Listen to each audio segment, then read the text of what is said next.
What haven't they told you? Come on.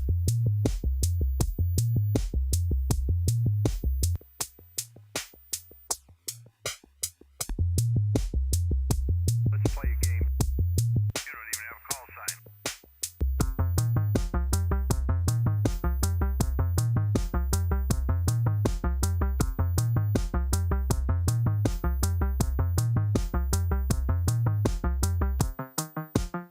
Step out like a man and give us a call sign.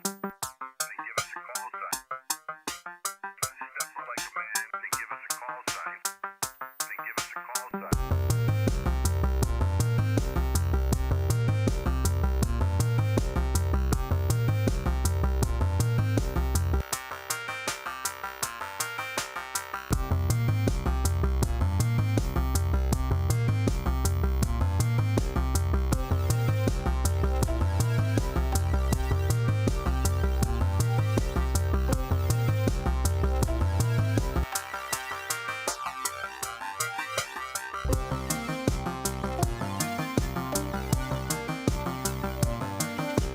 Beat a panty out of a twist. Step up like a man and give us a call sign. Or beat it. Or beat a panty out of a twist. Step up like a man and give us a call sign. Or beat it. Or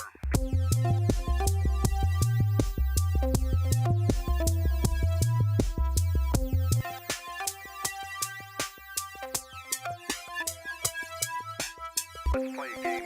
And give us a call sign. And give us a I didn't know I put that meme in there. Oh my god, that's funny.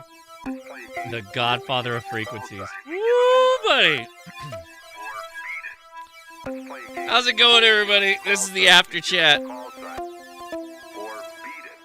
Let's play a game. Hit your I pants wrapped up the last stream and give us and did what I normally do, which is run to the restroom immediately.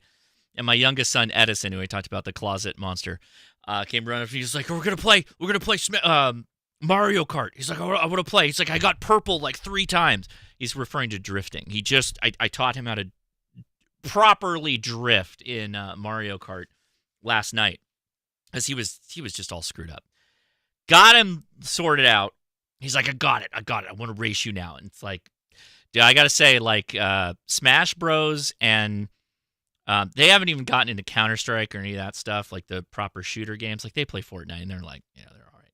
But Mario Kart and Smash Bros., it's like, don't even start with me. Don't even start. I didn't like drinking directly out of the Prosecco bottle, so I went and got my J. Gatsby champagne glasses, like a proper champagne glass. I prefer these over the little flutes. I hate flutes. I hate them. I break them. I crush them in my hands when I'm trying to wash them. So I got these guys. These are way bougier. I do love a good champagne. Cannot tell you how much I like a good champagne, but that's not why you came here. This is the after chat. Our goal here is to get you on the radio. That's the goal. Sure, I want you to get licensed. I think I've done a lot to help you do that. Working on that general license pool as well. Don't worry, it's coming. But like all the videos we make, it encourages you to get licensed, right? That's not the problem. It's never been the problem. The problem is getting you on the air. That's the problem. And that's why we're here. We want to answer your questions getting on the air. Newcomer questions always come first every time we do the after chat. We want to help you get on the air. That's the point. Antennas, radios, power, whatever the problem is, we'll do our best to help get you on the air. That's our job. That's what we're doing.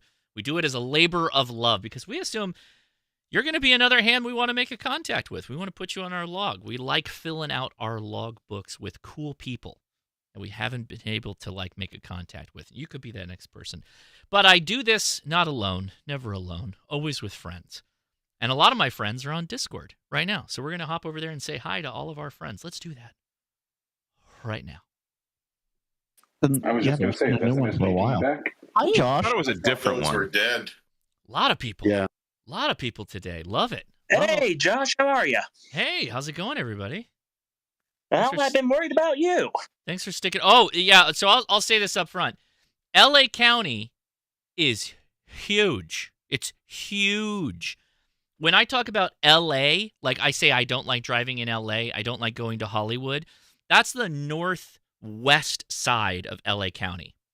I am as far to the north, to the southeast of LA County that I'm almost Orange County. I am nowhere by the fire. So everybody who contacted me, appreciate you, love you, thank you so much. Gordon West, he's in Orange County. He's in Costa Mesa. He is so far. The fire would have to literally take out 1 million homes before it would get to me. Maybe not 1 million. Well over 100,000, though, I'm guessing. No, 100,000? Is that more reasonable? I don't know. Anyway. 250 easily. Yeah, I'm fine. It's smoky. Everything got ash all over it, but I'm fine. Go ahead. Don't tempt fate, Josh. Please don't tempt fate. Yeah. No. If you could see ash, you could get a spark. No. Not how far away we are. And I will say this as well. Gray K6EGG is also okay. He's equally as far to the east as Josh is to the south.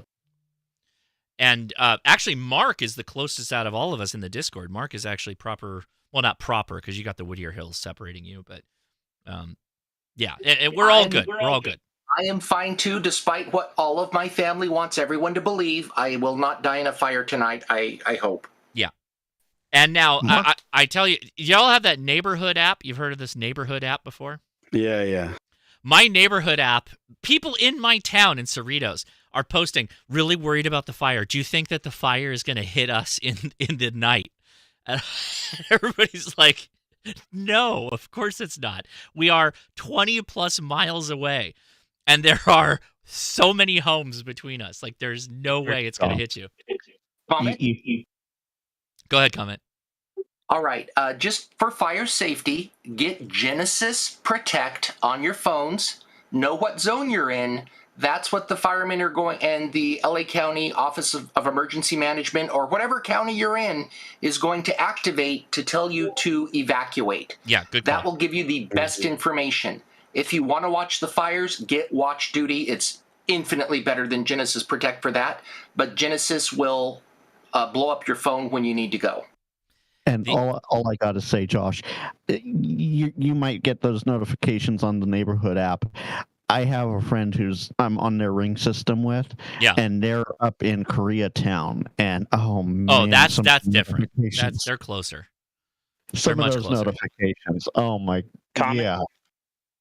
I'll take the comment in a second. I got another neighborhood app that was like, the fires are taking over. Like, when will the fires hit us? Like, that was the comment. It's very similar to the last one, but I'm a bit of a troll on neighborhood because it doesn't like give you really like a name. It just kind of like, it's one of the few social medias where I'm not like Josh KI6NAZ or something like that. And I replied with, I for one welcome our new fire overlords. It was not appreciated in the comments feed. That's not a laughing matter about the fires. That's a laughing matter about the ignorance that is sometimes on display on the neighborhood app. But go ahead, comment. Who was that? Was that Ham Radio Tectonics? No, it was me, Josh. Okay. Prepper. But the guy who said to get watch duty, you're absolutely correct. Like, they're working at the BLM dispatch up here. Within 5 minutes of us initiating that there was a fire, it updated on there. So it's lightning fast as far as getting updates. And then also, Josh, my buddies in the fire department, neighboring fire district, they sent an engine out. So you will be getting people clear from Colorado. Oh yeah, no, somebody from Ohio, some of our admins, a friend of theirs from Ohio, is actually getting shipped out. So I will make a shout out. There's this channel. This is actually sent to me from Adam K6ARK as highly recommended. By the way, search and rescue sometimes gets deployed as well in these type of situations. So this is The Lookout on YouTube. This guy is very informed on the goings-on of fire. I think he was involved in the actual fighting of fires at one time at the logistics level. So he has a lot of very high-level information on how this stuff goes, which is exactly the information you're interested in. Some of you might be more interested in the tactical, like how does one actually fight fires, that kind of thing. But The Lookout, this guy is spectacular. I will copy his YouTube link and drop it. You should follow him. This guy is top-notch. Oh, he's live right now. So paper map's he still does in an place. evening fire report. Paper's not dead. Yeah, this guy's legit. So big shout out. Oh, he has chat disabled for the live stream? Aw, buddy. All right. Well, anyway. Don't hold that against him. He's a wealth of information. Go check him out. All right. But we are here to answer your ham radio questions. That's what we do, right? That's our goal. Our goal is to get you on the air, like I started out saying. Ooh, the black screen. I lost my my radio, apparently. So what we're going to do first, always first, we say hi to the Discord, which we did. Now we're going to go back to the Discord, and we are going to ask if there is anyone who is in our Discord for the first time that would like to say hi or priority preference. You get priority. Ask a question. Is there anybody here, first timer, who'd like to say hi or ask a question? Go ahead. Couple questions over here, Josh, if after the newbies. Yeah, no problem. By the way, everybody who's joining us on Discord, you got to go into your user settings and set up the mic and speaker. Obviously for the cans, if you got cans. But you got to set that PTT button. I have mine set to control. And then you can hold that down just like you would a repeater. It's a PTT button. And then you can talk, okay? So anybody here first time, joining us for the first time, like to say hi or ask a question. Go ahead. Hi, everything first time. Is that Darth Krager I saw? Yes. Hey, how's it going? We hear you just fine. Go for it. Not bad. How are you? I'm doing good. Thanks for joining us. You have a question or anything like that? I do. I've been trying to figure out. So you've been using your guys' videos to study for the technicians. Okay. So I'll be probably getting an HD and going for. I've got about a dozen repeaters in my county, so that'd probably be the first thing I'd try for. Is there any way you could kind of give me a dummy's guide to repeaters, like how it actually works with those from an HT? Yeah, absolutely. I don't have an HT within arm shot. I moved them all back into the office, but all right. So it's really simple. And actually, it's probably easier to think about it from the repeater standpoint. So when it comes to a repeater, the listed frequency that you see, like if you go to radioreference.com or something like that, that's the receiving frequency. That's the radio you key that's the frequency you key your radio to that you're hearing the traffic come in on. You're listening on that frequency. When you sit down to program the repeater in, you got to give an offset. And what the offset does is it slightly changes the receive frequency to a transmit frequency. It's going to be a little bit above or below that receive frequency, and you're going to transmit on that. What the repeater's doing is it's split the receive and transmit, and so it's listening on the transmit, your transmit frequency, to then take that and rebroadcast it, amplify it, retransmit it over its antenna system, right? So the biggest things, if you're going to set up a repeater to transmit into on your handheld, is that you got to make sure you have the offset, and then you need something called a subaudible tone, which is a CTCSS tone. That's also on repeater book, and you program that into the radio, and that tells the repeater, oh, somebody's trying to talk through me and transmit out to everybody that I can hear or that can hear me. I'm missing my words up a little bit, but I hope you understood. Is that kind of where you're going, or did you need more specific? Well, that part of it I've heard you explain before. That I did kind of understand. Okay. It was like, I guess, like after I broadcast into a repeater and it goes out, where does it? How far out does it go? Oh, is it just anyone else that's listening to that specific repeater, or does it go to a different repeater? Or? So in the most general sense, if you're transmitting to just one repeater, and that repeater is not cross-linked via RF to other repeaters or via the internet, then it's only going to be the transmit capability of that repeater. And James already mentioned the word footprint. It is the radio propagation capability of that repeater. Those are the people, if they are on the same frequency listening, will hear you. A repeater is usually a single frequency, one box, one frequency, transmit in a slightly different frequency, and then it has a wide broadcast area. Now, with regards to range, that is solely based off of the height of where that antenna is on that repeater and the general geography around the area, right? So if you have a repeater on a mountaintop and then right next to it is a taller mountaintop, that taller mountaintop is going to block a lot of that RF that's going into it, right? And only the people that are in open air are going to hear that repeater, if that makes sense. Yeah, it does. So does that answer the question? Yeah, thank you. All right, we're off to a good start. Thank you for joining us. I appreciate it. Anybody else in there would like to say hi or ask a question? Come now. I've got a question. Was that Pig something? I only saw for a second. You're there. We're hearing you. Yeah, it's Pig. Pig. What's up, man? Go for it. I've got a Wi-Fi question that's kind of related to antennas. Is that okay? I don't know that we'll be able to answer it, but we can definitely try. Go ahead. All right, so I have a shed in my backyard, right? And it's about 60, 75 yards away from my router. Okay. And I want, running an Ethernet cable is off the table, and I want to get Wi-Fi back there because I'm moving my ham Radio Shack back there. Mm-hmm. And I see there's stuff out there like Ubiquiti and, all sorts of fancy stuff. What would be the best option for me to get Wi-Fi back there? Would I want to do a link with something in the house and then something over there? Or just something over there listening for the Wi-Fi? I'm going to let somebody else answer, but I do have a clarifying... I can help out. Okay, hold on. Is this a metal shed? Is it? No, it's a wood shed. And you don't get any Wi-Fi there? Well, if I stand in front of it on my phone, I'll get Wi-Fi and be able to use it. But when I'm in the shed, I can only see our Wi-Fi, but I can't really use things. Interesting. Yeah, Patriot, I've done this before. Go ahead, Patriot, and then we'll open it up to other people.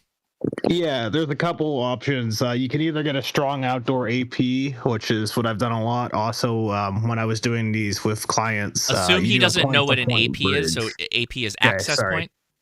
Yes. Okay. An access point. So if your router supports an external access point, or if you want to do something like a Ubiquiti AP and one of their controllers, like a cloud key, you could do that.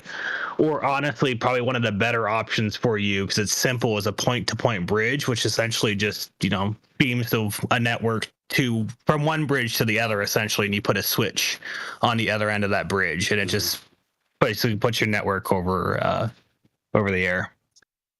Yeah, the Unify access points, the newer ones that have Unify mesh, actually will automatically configure a bridge to do exactly that.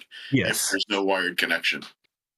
Also, I would get it outside, up high, and if one of you guys want to explain how PoE works, because that's the way I would do it, is get a PoE line. He doesn't have access. If he could get PoE to the far end. No. He's saying go up a mast. Right next to the house. Yeah. If you Don's saying, sure. Yeah, Don's saying take your central access, go outside with an antenna, point it at the shed, and then have another antenna Unify receiving actually makes a number of long-range solutions for exactly that. Right. APA. Okay, is there a way to do this without connecting it on my house and just have it listening? Because my brother has some sort of weird mesh system set up in our house, and he doesn't want me messing with it. So I don't want to broadcast anything. I just want to listen. Whoa, wait. Your brother, is that the internet you're on? Is the brother's network that he set up? Yeah, exactly. Well, he has. Repeater? Hold on, he has a mesh set up already.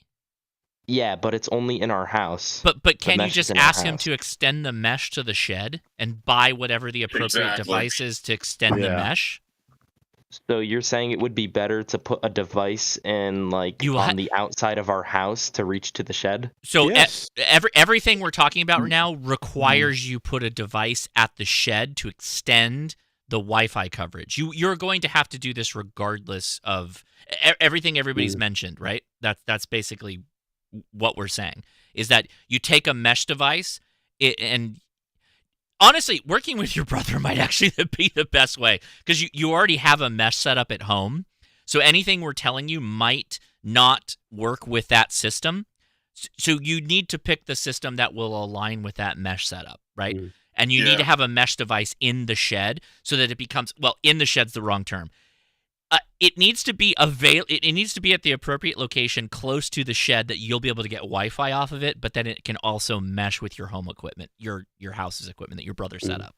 The other thing you can do is if you can do that, you could also tell him this, and if he has some network chops, you want to VLAN off your own traffic so it doesn't, and your own connectivity so that it doesn't interfere with his. So you can set up your own VLAN, or at least set up your own.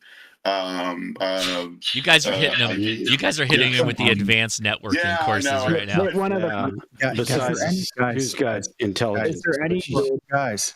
You're pushing way too much technical stuff. Way you forgot too to ask the very first question. I was just going to ask one thing. Is there any building with power in between the shed and your house? No. Anything with power? You already said that. Well, the shed has power, and but he we said have it's only a pool like 65 feet. that also. No, 65 yards. 65 yards. Oh, 65 yards. Because he's going to have to put one between the house and the shed. Guys. I'm in New Jersey. Oh, hello. Network engineer here. Hold on a second. Hey, guys. If you've got power out at the Grayman, shed. Engineering as well. Grayman Poda, half of the people in this Discord are network engineers.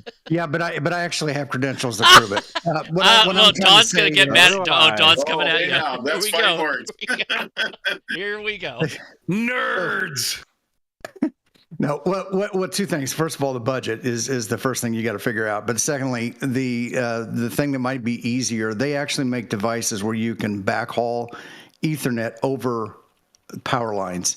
And if you're not trying to do anything fancy, but just get internet access, that might be the cheapest route to go. And I'll find something. Yeah, I'm gonna shoot you down on that, because Ethernet over power lines is exactly the stuff I've been fighting in my neighborhood that completely destroys 80 through 10 here. So I'm gonna pretend I didn't hear that. That's okay.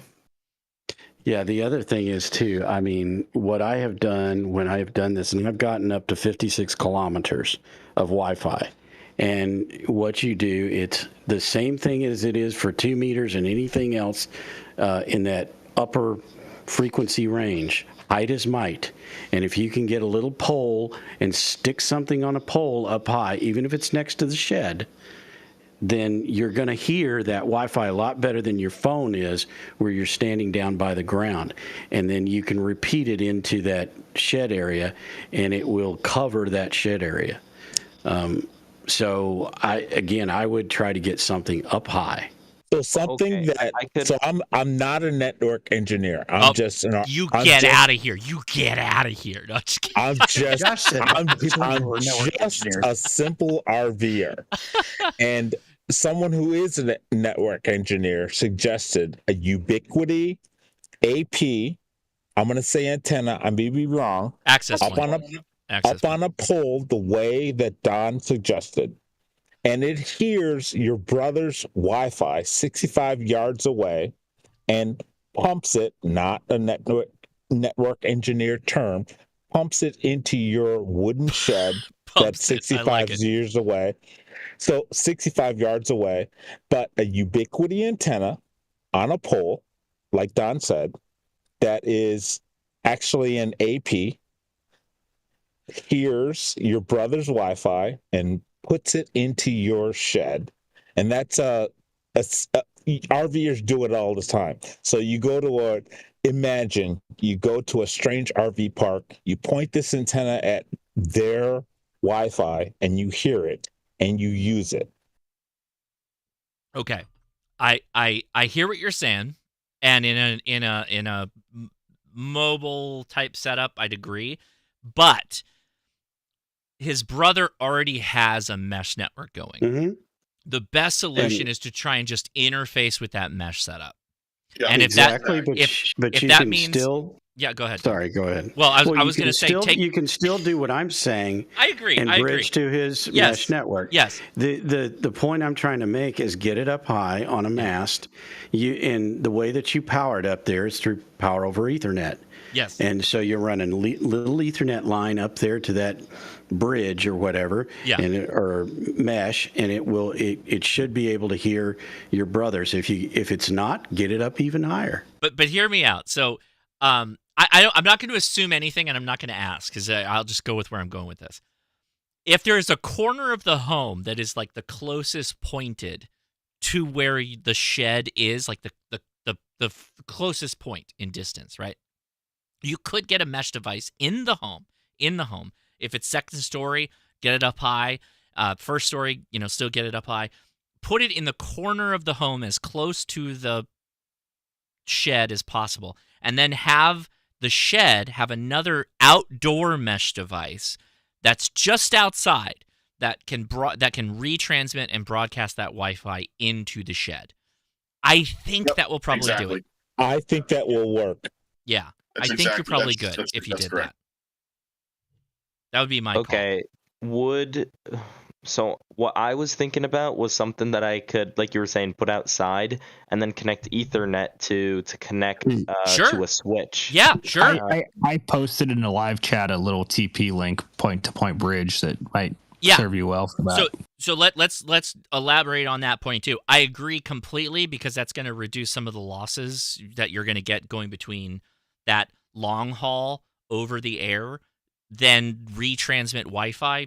Fine, get rid of the retransmit Wi-Fi. Go straight LAN, go straight network cable into the shed. But yes, you still have to do that long haul over the air. So you should ask your brother, like, hey, what is this network setup? If I bought a node, like a weatherproof outdoor node, and I powered it, and here's where Don's point comes in because it's really good, is you power, a lot of those nodes are power over Ethernet. So that same network cable that you're going to plumb outside to get to your switch inside or router or whatever you're going to do, you're using that to power the outdoor receiver and transmitter for the mesh setup. Yes, completely. But you need to know what your brother's network is set up as. You need to know that first. Okay, so you're saying that I need to have like a pair. I can't just buy one thing and set it up in the shed. I'll have to have a second one at home. Good question. So at the end of the day, you always will have to have a device at the shed. So you could start there. You could have an outdoor device actually like at the corner of the shed closest to the house, and you could have a power over Ethernet cable that goes into the shed, and you could try. And if that works, your journey is over. But if it doesn't work, then you're going to have to figure out how to get the signals, the strength of signals closer to that shed point. Not an access point, the shed point. What Josh just said, I do that all day long, every day. I'm able to point my bridge at the house that I'm renting at and get their Wi-Fi without having a node at their house. There you go. So my bridge on my unit, wooden shed, if you want it, does the job. Like with the super fiber speeds. So like I never have a problem. So you could get one unit. If your brother's, like someone said, has the chops, he'll understand, and he will you could put one on the house and on your shed, and you will do the job. But you can get away with doing, if he'll give you the Wi-Fi password, you could get away with just having one node, one bridge, I guess, I'm using the wrong words, on your shed. Are you cool with your brother though? Like, is this all good? Like, is this okay? No, I'm 17. He's in his 20s, so it's like, it's not. That's gonna be the hardest part, is working with him. But yeah, okay. Really? Thanks for the help, everyone. I appreciate it. Get the Wi-Fi password. Put a note on your shed. Okay, well, so that changes things. I guess we should have asked that in the beginning. Like, are you cool with your brother? And it sounds like we're not cool with the brother. So then, yeah, actually, Radio Tectonic's answer of like, if you've got the Wi-Fi password, it doesn't really matter what device you have. You could just do this stealthily in the shed to get onto that Wi-Fi and then share that into the shed.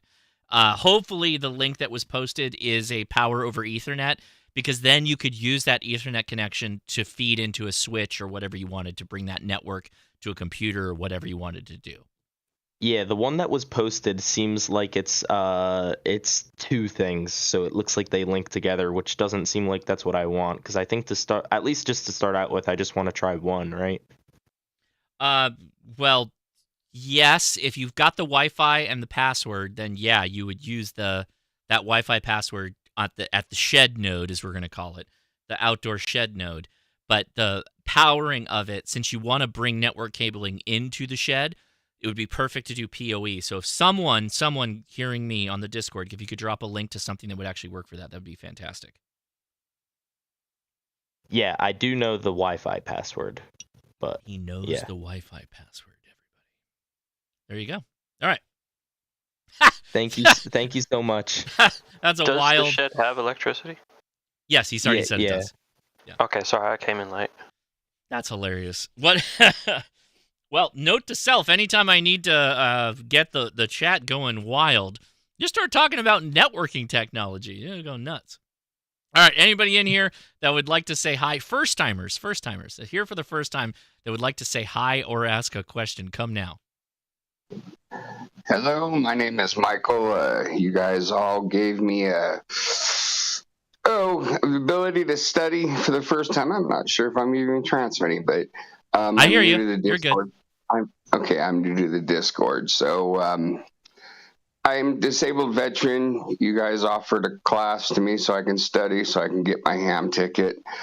I got back onto 11 meters, CB radio, whichever, and had saved up money for an antenna, and it was blown down at 96 mile an hour wind. So I decided to, I was so angry because I was feeling better to be back on the radio again after a 25-year separation. I don't know how to say that. But what the problem is, I built a dipole, and I split the coax and screwed in one into one, and then screwed the center into the other. Really didn't know much about them, but someone told me without a balun, even though I used the pieces of the antenna and adjusted the SWR, I could be bringing current back into my radio or any of my equipment. And I'm kind of confused on that, but I had a piece of equipment burn up last night. So I'm wondering if I did that to myself. I don't really understand the dipole, how I could get current coming back in. Can someone kind of explain that to me, please? Well, and do I need go ahead. Yeah, so let me clarify, or let me ask you a follow-on question to this. What burnt up, and do you know a little bit more about what happened there? Like, how did that happen?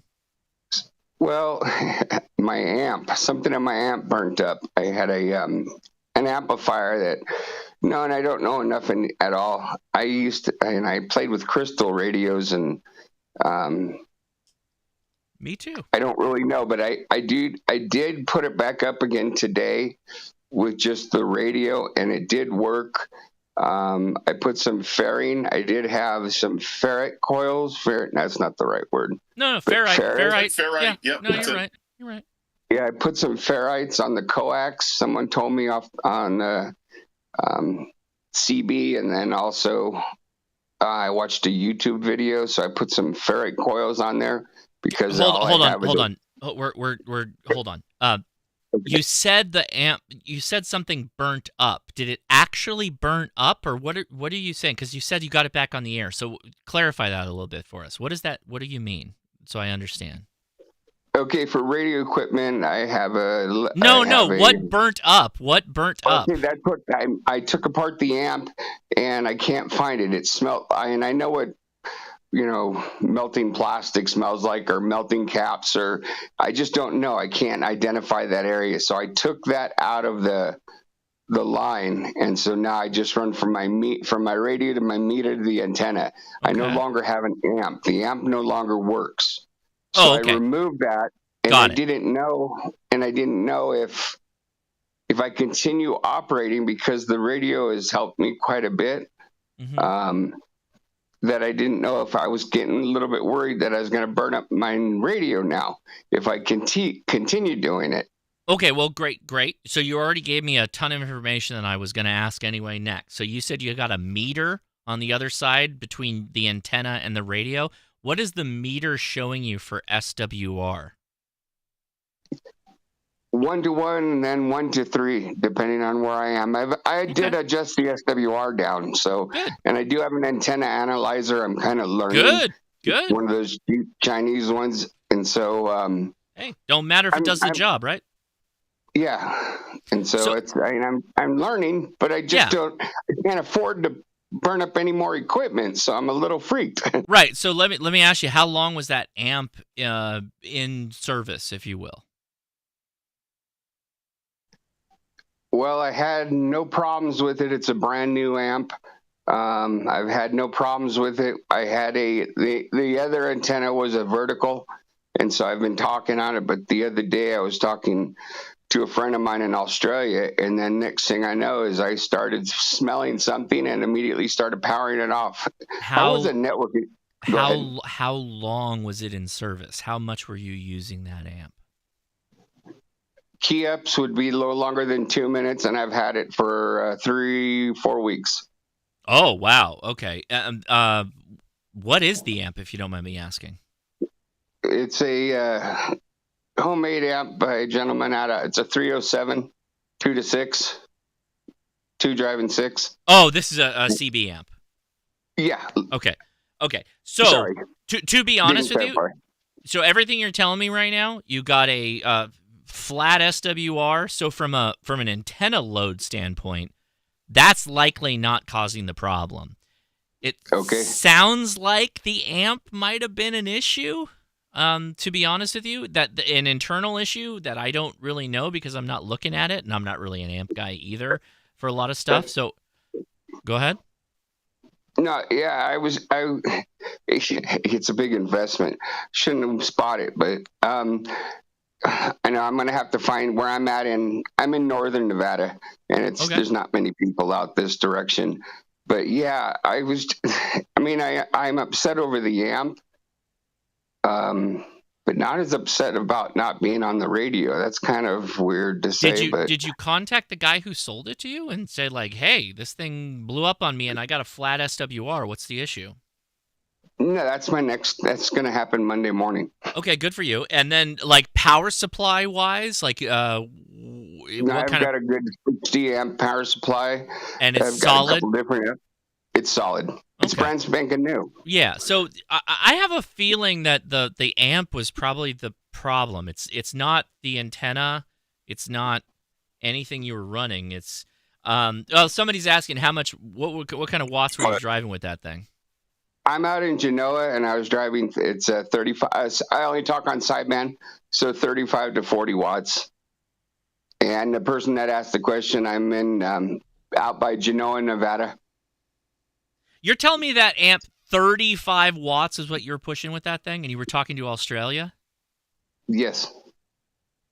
I'm at 5,000 foot elevation. Where I live is I live in right by out of Lake Tahoe, Nevada. So I've got a 10,005 foot mountain of granite. Plus, I live at 5,000 feet. Yeah, so many people in the chat are asking questions. Is that 35 watt drive out of your radio, or 35 watt final amplification out of the amp? Oh, it's 1 to 35 watts radio. Oh, so you put 1 watt into that's your drive, that's your CB, and then you put it into an amp, and the amp gives you 35 out. No, my amp. If I push the amp to where it should be pushed, I usually run it around 500 watts. Oh, there we go. Okay, that's what we're asking. That's what we're asking. Yeah, I'm sorry. I can't see. I'm holding my finger on the button, so I can't see any questions. Well, no, I'm asking you. Like, so the output of the amplifier is 5. You're putting 5. Okay. By the way, like, I'm not saying you can't do Australia on 35 watts. I'm not saying that. But consistently talking to buddies in Australia, you got to be putting 500 watts down. Okay, that makes a lot more sense. I talked to a guy today on 565 for 40 minutes around 35 watts. Well, I'm not saying you can't do that. See, that's not. I know. I'm saying consistent, right? Yeah, if you want consistency, you need an amp. Yeah. So we're on the same page. Okay. So okay. The goal is to get to where I can be. I'm up and down all night. The goal is to get up on a ham radio licensed so I can talk when I can, not just when Skip rolls in. Yeah, so a lot of folks in the chat are saying that's not much drive. You were not pushing it probably that hard, but we don't know the makeup of the amp. You know, that's true, right?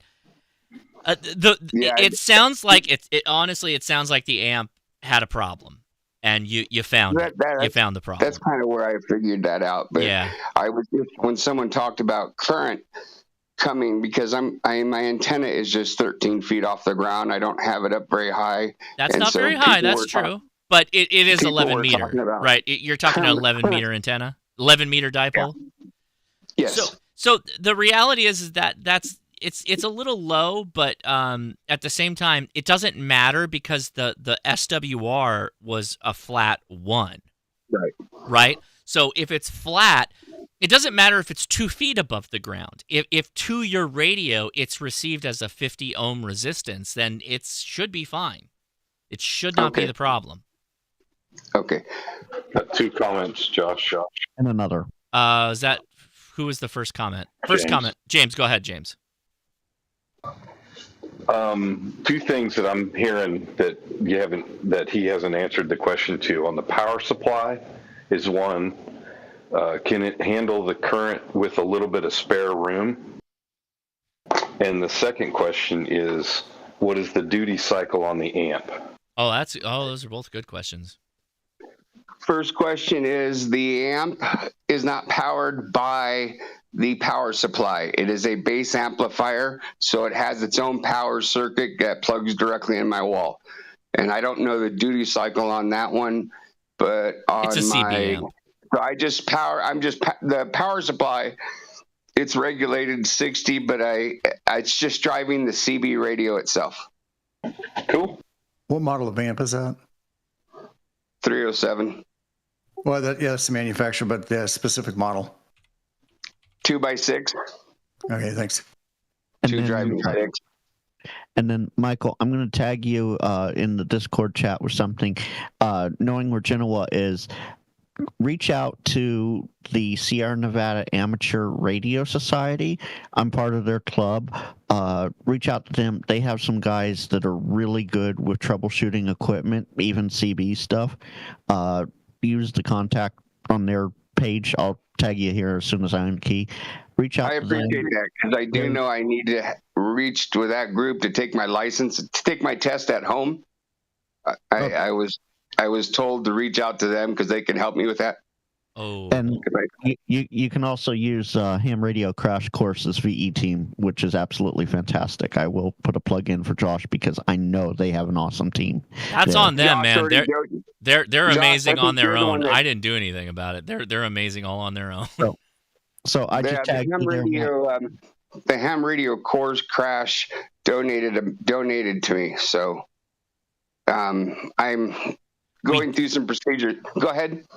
We donated So to I you? just- What do you mean? So I just tagged you in it. Feel free to reach out to them and see if there's someone who might be able to work with you on figuring it out. We have guys all the way down in Minden, all the way up to well past Reno on the north end. So yeah, feel free to reach out to them and see if there's someone local there that might be able to help you. Yeah, thank you. So what sorry, what did you say we donated to you? What do you mean? What is that? Maybe I'm thinking of the wrong. There's the ham radio course app that's out there, ham radio crash course app. I sent the email in and answered the questions regards to my financials, etc. And they gave me the courses for free. Oh, that's probably not me. But I'm happy to help you. Happy to help you. Well, it's the first time I listen to you guys all the time. I just sit back and I try to fill my brain up with stuff. So there was a really, really good question. Your SWR meter that you have, can it handle the power output if you were to put it on the other end of the amp? Did you have the meter on the other side of the amplifier, or was it between the radio and the amplifier? Yeah, it's a 3,000 watt amp. Ooh, okay. And yes, it does. No, wait, the 3,000 meter watt though. The amp. meter. I'm The sorry. meter. The meter was on the meter was between the antenna and the amp. And the meter can handle that power? Yeah, it can handle 3 kW. And the meter. So when you had the CB and the amp and the meter and then the antenna, the meter was like, no, this is good. We're fine. It was 1-to-1. Correct. Yeah, you should have been fine then. And It sounds like an amp problem. It really does sound like an amp problem. Good. That makes me feel a lot better. I don't know. Does it? Because now you got to figure out. You got to figure all that I'm just out, looking right? I'm looking at these amps. They're custom built amps. My guess is that you probably had a component that just went bad, and it was probably just the luck of the draw. Yeah, that's what it's. And I do know feeling like it's to me. pretty new, and it's not had much time on it because I've been back and forth to the Reno VA, so I know that's what I kind of have figured. But when someone talked about, I might be able to get. I didn't understand the term when he said current can come back into my amp. And that is true. But my SWR in my head, SWR is what, and I didn't understand it. And so I'm just now reading about Balun. I forgot more than I've learned more than I forgot a lot. So what they're referring to is common mode current, and that's a condition where you can get current in the magnetic field that's created by using an unbalanced antenna or feed line. So your dipole is a balanced antenna, so that's not necessarily the issue if both legs are the same length. But if you're using coax, that is unbalanced, and it probably would not hurt to put ferrites either up at your feed point or at the feed point of the antenna, or at the last step before it goes into your equipment, and or both spots. And those are fairly inexpensive. There's several places that you can pick those up, and those are they're not frequency dependent, so it's something you could use both with 11 meter frequencies and the rest of the ham radio frequencies. They are frequency dependent, but not. I mean, it's like HF is HF. It doesn't matter if it's 2 meter or 6 meters or 160 meters. Mm-hmm. Well, thank you for the super chat, Corpse Lot. Sounds like a faulty capacitor. It might be. I was thinking of there's 3 parts on that I'm thinking that it might be, and I'm not 100% sure because I don't see any burnt or I don't see any bulge. So, all right, gentlemen, I appreciate your help. Thank you. And I appreciate you guys helping us others out here. Good luck, man. Yeah, good luck. I was just saying faulty capacitor mainly because he said a burning plastic smell, and I've experienced a number of capacitors blown, and it's a very distinct odor. Oh, I know that. Yes, I was a shipped ashore on a Coral Sea many years ago. Started out with a walkie-talkie at 9, retired because of spinal injury at Intel as a network engineer, validation engineer for processor. Right on, buddy. Well, hey, thanks for joining us. I appreciate that. All right. Who do we have here? Who would like to join us? Say hi for the first time. First timers. This is your time. We want to help you out to the best of our ability.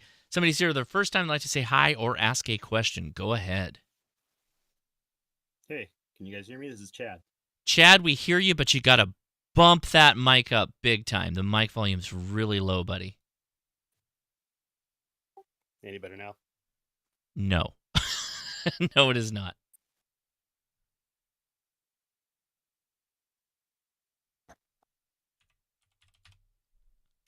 I hear you. I know you're there. I heard it is the Chad. We're talking to the Chad.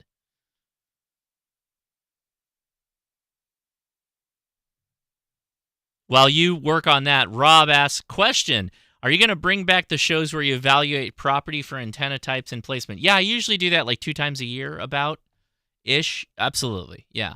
And usually what I'll do is I'll put a call out to email me at an email address. And I give you some rules. You got to do the rules, otherwise we can't play. By the way, I still have others that I still got to fold in, so I got to actually catch. I'll do 3 or 4 even this year because I got to catch up big time. I still have some more I got to do. So that's a good point. Thanks, Rob, for bringing that up. I gotta do that. Is it the Giga Chad? It could be. Could be. I hope it is. Let's see. Do I have my actual FT8 working here? Oh yeah, buddy. You switched off from JS8? I wanted to get this going because my Flex was not doing Oh yeah, we're working. My JS8 isn't transmitting anymore. It's not routing the audio right. My last week we ran into a bunch of problems. Don, do you use Slice Master? I have. Yeah, that's a pretty cool tool. I mainly use there's that other one, and I can't remember the name of it, but the main thing I use, not on Slice Master, but on that other tool, is that one that shows the incoming voltage, and the temperature of the internal finals. That one is nice to FR Stack. That's right. Yes. Nice. That one is very good. Hey, and of course, there's all the Node Red stuff, right, Josh? I'm working on that. I'm going to have Kyle on here shortly. We're going to be talking all about that stuff. Really fast. So if you're new here, first timer, not sure how to add audio. Where is it? Not sure how to add audio. You got to join us on the Discord. Discord is how you get on the audio. That's the way to join. The link is in the video description. That's how you join. Chad is keying up here. Chad, do we hear you now, bud? Yeah. I'm hearing you guys. You hear me? I hear you much better now. Whatever you did, you nailed it. Go ahead, man. Beautiful. All right. Hey, guys. Long time listener, first time caller. Well, thank you. Go ahead. Yeah, if I could, Bogarts in time, I've got 3 questions. Oh, buddy. Well, let's start with your first question, your best question, and then we'll see how long we let you go. How's that sound? Okay, let's. I'm just kidding. This should be quick. Right on. Have a technician, studied through your YouTube videos, eagerly looking forward to the general videos, and have the ARRL manual I'm reading through in the meanwhile. Nice. Also picked up a FT710, and before I blow a bunch of money on a real nice antenna, because Chameleon's down the street from me practically. Are you in California? Or I'm Nevada? in Reno area. Yeah. Okay. Yeah. Okay. I know. Yeah. All right. I've been looking at random wire antennas. All right. I just for listening, was thinking if I took a random length of antenna, of course, according to my half wave, quarter wave, and threw that thing up on my roof, could I get a better, get better reception on some of this? Because I can pick up some stuff, but it's just, I got a freaking wire just strung up in the closet of my bedroom right now. All right. So, a couple of questions there. The first question is, will you hear better? So I don't know, right? I don't know. That's the tricky question to answer. The second question, and it's the most important question when it comes to transmitting on a random wire, do you have an external tuner that can handle a random wire, or are you using the tuner that's in the radio? I don't know. And I wasn't even interested really in transmitting until, of course, I received the general. So I was just more so interested in listening and how to get a better signal when listening. Okay. And what I think I need to do more homework. What antenna did you have other than the considering the random wire? I was looking at the impasse. Oh, so you don't have any antenna right now? No, nothing. Gotcha. Okay. Is this limited to inside or outside? Well, outside, I have very little to string the antenna up with. No chimney kind of fireplace, no trees. I'm in the middle of the desert. Do you have a fence? Yes. Do you have an HOA? No. Oh, great. Yeah, good news. If you're just looking for receive and you have that kind of real estate, it's hard to beat a beverage. And oh my God. Well, you went straight to beverage. Oh, it's the simplest antenna in the world to build. I've been building them since I was a kid. It's if you have the room to put a random wire, which by the way work great. I would not discourage you from a random wire, but if you have the room to put that up, it's not a stretch to go right to a beverage. It's 3 more parts if you want to build it yourself, or there's a number of suppliers of kits to do that as well. Okay, where do I go about getting more info on that beverage? Because I hear beverage, I think a beer can. Yeah. Okay. So you can just look up beverage antenna. You got enough land to do that. That's fine. All right. Okay. So, Yeah. but hold on. So yes, a beverage antenna is a receiving antenna. That is true, 100% true. It's only for receiving. You would not transmit into Only receive. That's correct. Yeah. But in your case, you just got to get something up easy, and a beverage is not like an easy antenna to assemble necessarily. I beg to differ on that, but okay. Oh, okay. All right. Well, I mean, I guess it depends on the bands he's trying to get on. To do it correctly, it's pretty tough. It's just a long piece of wire with a resistor on one end and a transformer. And two ground rods. Chad, Yeah, Chad, how much do you want to spend on this antenna, this hypothetical antenna? I mean, if I'm spending any money, I'd just go get the impasse. Well, but that's not necessarily going to be like a good receiving antenna, right? So exactly. So an impasse is going to have a tuning, like a transformer in it, and it's going to have to be in concert with your radio, right? You're going to have to tune it up and do all that stuff. Okay. How much do you want to spend? Like, what is kind of the number you're looking for? $100. $100. Oh, long wire. Just a regular long wire. Yeah, there's a difference between a long wire and a random wire. A random wire, you put a 9-to-1 on the end of it and da-da-da-da-da. Don't worry about that. If all you're doing to do is receive. He's going to eventually transmit, though, once he gets his general. Well, yeah, but then I would go to the impasse or something like that. Or build your own dipole. Or build your own dipole. Embed halfway.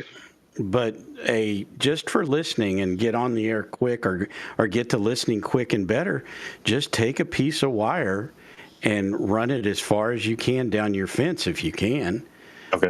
If it's not a metal fence, So if it's a wooden fence, then what I would do Perps, I heard you. Go to the farm to market store and get some of those electric fence posts that you can just push into the ground. Wood fence. So old school Josh, like when Josh was my kid's age and I had only a shortwave receiver, the game was how long could I get the antenna to go? That was the game. I was literally taking pieces of wire and twisting them together. That was the antenna, right? Like stretching it out over the backyard. For receiving, big ass wire will always be the best wire. Yeah. Okay. I just got the WHAI article, his articles on beverages, which are fantastic, by the way. And that beverage cost me about $18 to build. Yeah, no, you can. Oh boy. Did you drop a link in the live chat? I did. Oh, yeah. It's if you can. I mean, there's a number of them, but if you Google beverage, the WHAI page comes up. I dropped that in the chat. And Josh, why not a loop on the ground for if it's just going to be receive only? Why not log? Yeah, why not? Why not? Now, what for? What meter? Well, so okay, everybody here, hold back for a second. So, what I think's happening here is we have somebody that's energetic and excited about the hobby, and they just don't have their general yet, and we're telling them receive only antennas. Because they're talking about getting a better receive. You want to transmit on this at some point, right? Yes, but okay. I'm looking into this a little bit further. In that, if you put up an antenna, you want to receive on this. Everybody's telling you antennas that are for receive only. You can't transmit into them. Of course, no. I don't even have that. PTT plugged in. That's. But is that okay? Is that okay that we're telling you receive only antennas? Absolutely. Okay. All right. Yeah. So a beverage is a fine choice. It takes a little bit of time to set it up. A log on the ground or loop on the ground is a great choice. And you can build a loop on the ground that your grass will just like eventually grow over the top of it, so it completely disappears. Mike, go ahead. Sorry to interrupt you midstream, Josh. You're very passionate about that. You're forgetting that he's a tech. And 2 of the bands are available to him right now. No, I know. True. And open. Yeah. And don't waste the time that they're open.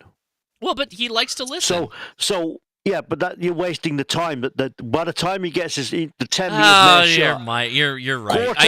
Quarter wave quarter DX commander quarter wave on the ground. Yeah.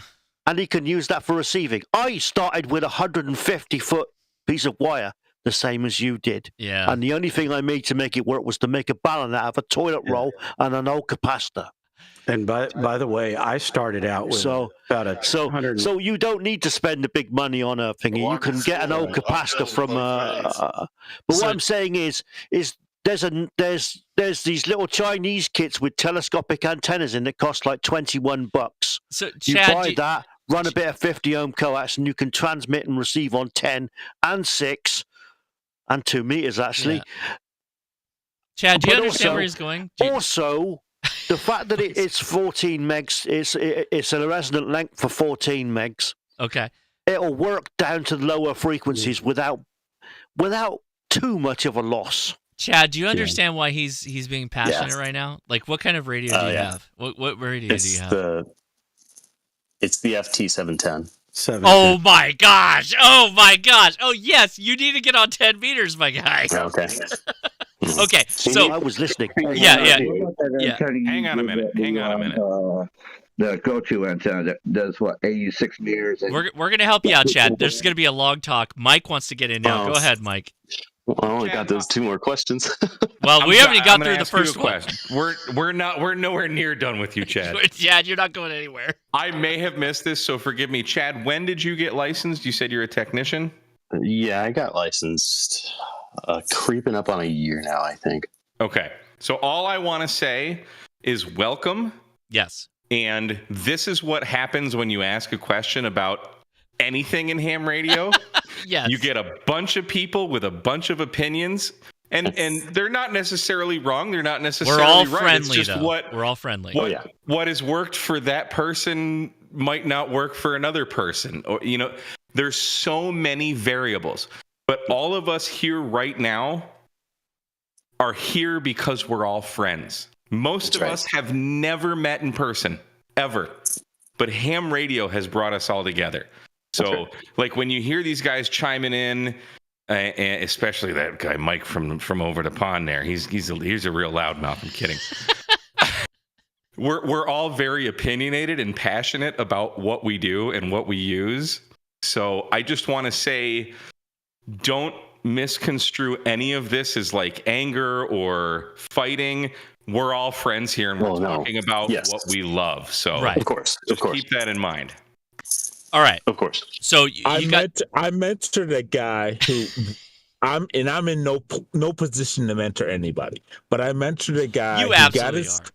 He got his tech, and he went nuts. So he had a little bit of money to spend, so he got the M-Pass. He went nuts on 10 meters, and within 3 weeks, he had his general. So I agree with Mike from over the pond. Don't pass up the opportunity to listen and transmit on the bands that are open and available to text. Yeah. Okay. So let's dive into that a little bit. So Mike's comment and Radio Tectonic's comment is really important because you are at literally the peak of the solar cycle. You're not going to see the peak again for 11 years. You probably saw a little bit of this on the test and all that stuff. You're not going to see this activity again for 10, 11 years. So, as a technician, you have access to a relatively large space on 10 meters. And if you watch my last video when I was at the beach on with the mag mount on the ground, that was 10 meters. I was in the technician band space. I was using the technician band space. I wasn't doing anything complicated. I had a $300 radio. It was nothing. And you got like a way nicer radio. And that radio will definitely kick butt on 10 meters if you give it a good antenna. And it's literally a 10-meter antenna is like nothing. Like you can build that out of nothing. An M-Pass will do it. An M-Pass will do it, no problem. No problem. Speaker wire will do it. Speaker wire will do it. I built one. Speaker wire will do it. So that's kind of what I think I've got going. I mean, I hope no one falls out of their chair, but I have a piece of 12 gauge, I think, just shoved into my antenna plug for listening right now. Right. Okay. So then let's go back to So you got two worlds going on here, right? You got the people that want you to get activated on 10 meters. I think you should do that. I agree. Now let's flip back to the listening side, because your technician privileges don't give you the listening aspect, right? So everything that was said before that, the beverage, the log on the ground, a long wire that just plugs into the center pin of your antenna connector on the Yaesu, that's all good. It's all good. Okay. Right? A long wire for listening is going to be better than coils and amplifier, like all that stuff. Just avoid all that for shortwave listening aspect. You got the space, drag all that wire out. Go nuts with it. But do I need to get that stuff high, or can I just, if I have the always distance, high. I can just always higher. Okay. Always higher. Always. If you can do higher, go higher. If you can't, then you can't. Right? Okay. Yeah. That's now. So then, in your case, the beverage might actually be really good. Beverages are low. It would be lower. It's very low. The beverage is low. The problem is it's very directional. A beverage antenna is very directional in focus. So where you align it, that's the lobe you're going to hear out of. 60 to 80 degrees wide. Yeah, it's not. You're not hearing. So if you wanted to hear, I don't know where you're at. No, I know where you're at. You're by you're in Nevada, in Reno. So if you made your beverage go east, you're not hearing the west. Like it's dead to you. It's completely dead. Super directional Be like antenna. a directional antenna then. Yes. Yeah. Exactly. Which could be fun too. Comment. You can add parts and expense to it and switch it from one direction to the other. You can, sure. Actually, I want to know what his other two questions are. Oh, I know. I'm excited now. Hopefully it gets better. Well, wait. First, did we answer the first one? Are you happy with that answer? Okay, good. Yeah, and I saw a bunch of links people were putting in chat, so I appreciate that. Hey, Josh, there's another antenna he could use is that ATOS 120 and do like Mike did in his video, just use the depth spike and then put some radios around it, hook some speed line up to it, and hook to a radio. And since he's got a 710, that would do remarkable. And when off of Mike's video, he was making contacts like there was no tomorrow, and the SWRs were awesome. Yeah, that's an option too. But I mean, I don't know that he wants 3 contacts, but Mike, he said. Mike, did you hear what he said you did? Mike, did you hear what he said? Still use it. Mike, you had unlimited contacts. I did. I mean, I can. That's true. I only filmed 3 contacts. Okay. But yes, he's not wrong. Yes, you absolutely can. But okay, what is the next question? Death spike. That's all you use with a death spike. You didn't use no vertical beam antenna. No. Okay. All right. Real quick, what I did was I have an antenna pole. Guys, let him get to his next question. I will, but let me just say one thing. I use a flagpole that I put the dipole on. It's a collapsible flagpole. You just twist it, and I just go out and turn it direction. Okay. And I listen to 10 meters all the time. I'm just talking about a simple antenna. It was a couple 4 pieces of aluminum and wire and a little bit of plastic, but that's then he's now directional because the flagpole, it's handled the wind. It's handled good 20-mile-an-hour gusts. I know where he's at up in Reno. I mean, I'm just south of him, but I think it's windy. It does get windy, so you do need tie downs. But my other antenna, I just used got 3 pieces of 5-foot pipe and put that into a umbrella stand and and then tied down 3 different areas. My mistake was I should have tied it down 4 different areas, but the ground's usually frozen by now. All right, I'll back out. But altogether, that antenna probably cost about $35. Well, thank you for sharing Question that. number 2. All right, question number 2. I'm waiting with bated breath. I hope this is easy. Powerpole, Anderson Powerpoles. I bought a pack of this stuff from Ham Radio Outlet when I was up in Portland, and for some unknown reason, I just can't figure it out. I'm sitting here with the power supply cable that came with my FT710 because I want to put. I don't know if this is a good idea or not. I want to put Powerpole connectors on the end of the FT710 power cable so I could, jack it in and out to whatever I want. If I got it in a truck, can get power in the truck. If I got it in a pack, I can power the pack off a battery or whatever. But I just, the little, silver terminators, I just can't crimp. I even went and bought the darn crimp tool. You bought the right tool. You bought the tool. The trigger on the tool. That was your first. That was going to be my first question. Wait, did you get the name brand one, or did you get just some tool? I got the. It doesn't matter. Name It brand doesn't matter. It doesn't matter. Powerworks Tri-Crimp. Wait. Okay. All right. Hold YouTube. on, guys. Everybody, hold on. Where is the failure point? Where are you running into the problem? I will build the cable live right now for you. I will do it live. It just seems like this is a 12 gauge wire that came with radio. Yeah. It's too much. There's too many strands to fit in the crimp. Question. Oh, so the connect. Hold on, Frank. The connector is not wide enough, is what you're saying. Right. You can get bigger connectors. Well, I have the 45 amp connectors. Okay, Josh. Having the open end ones. Having a 710, the metal pieces, if you can drop a picture in the chat, even better. The metal pieces that the wire goes into, what size are they? Are they really tiny, small, or do they have two parts at the end where they would fold over the wire? They're the fold over ones. They're the fold overs. 45 amp.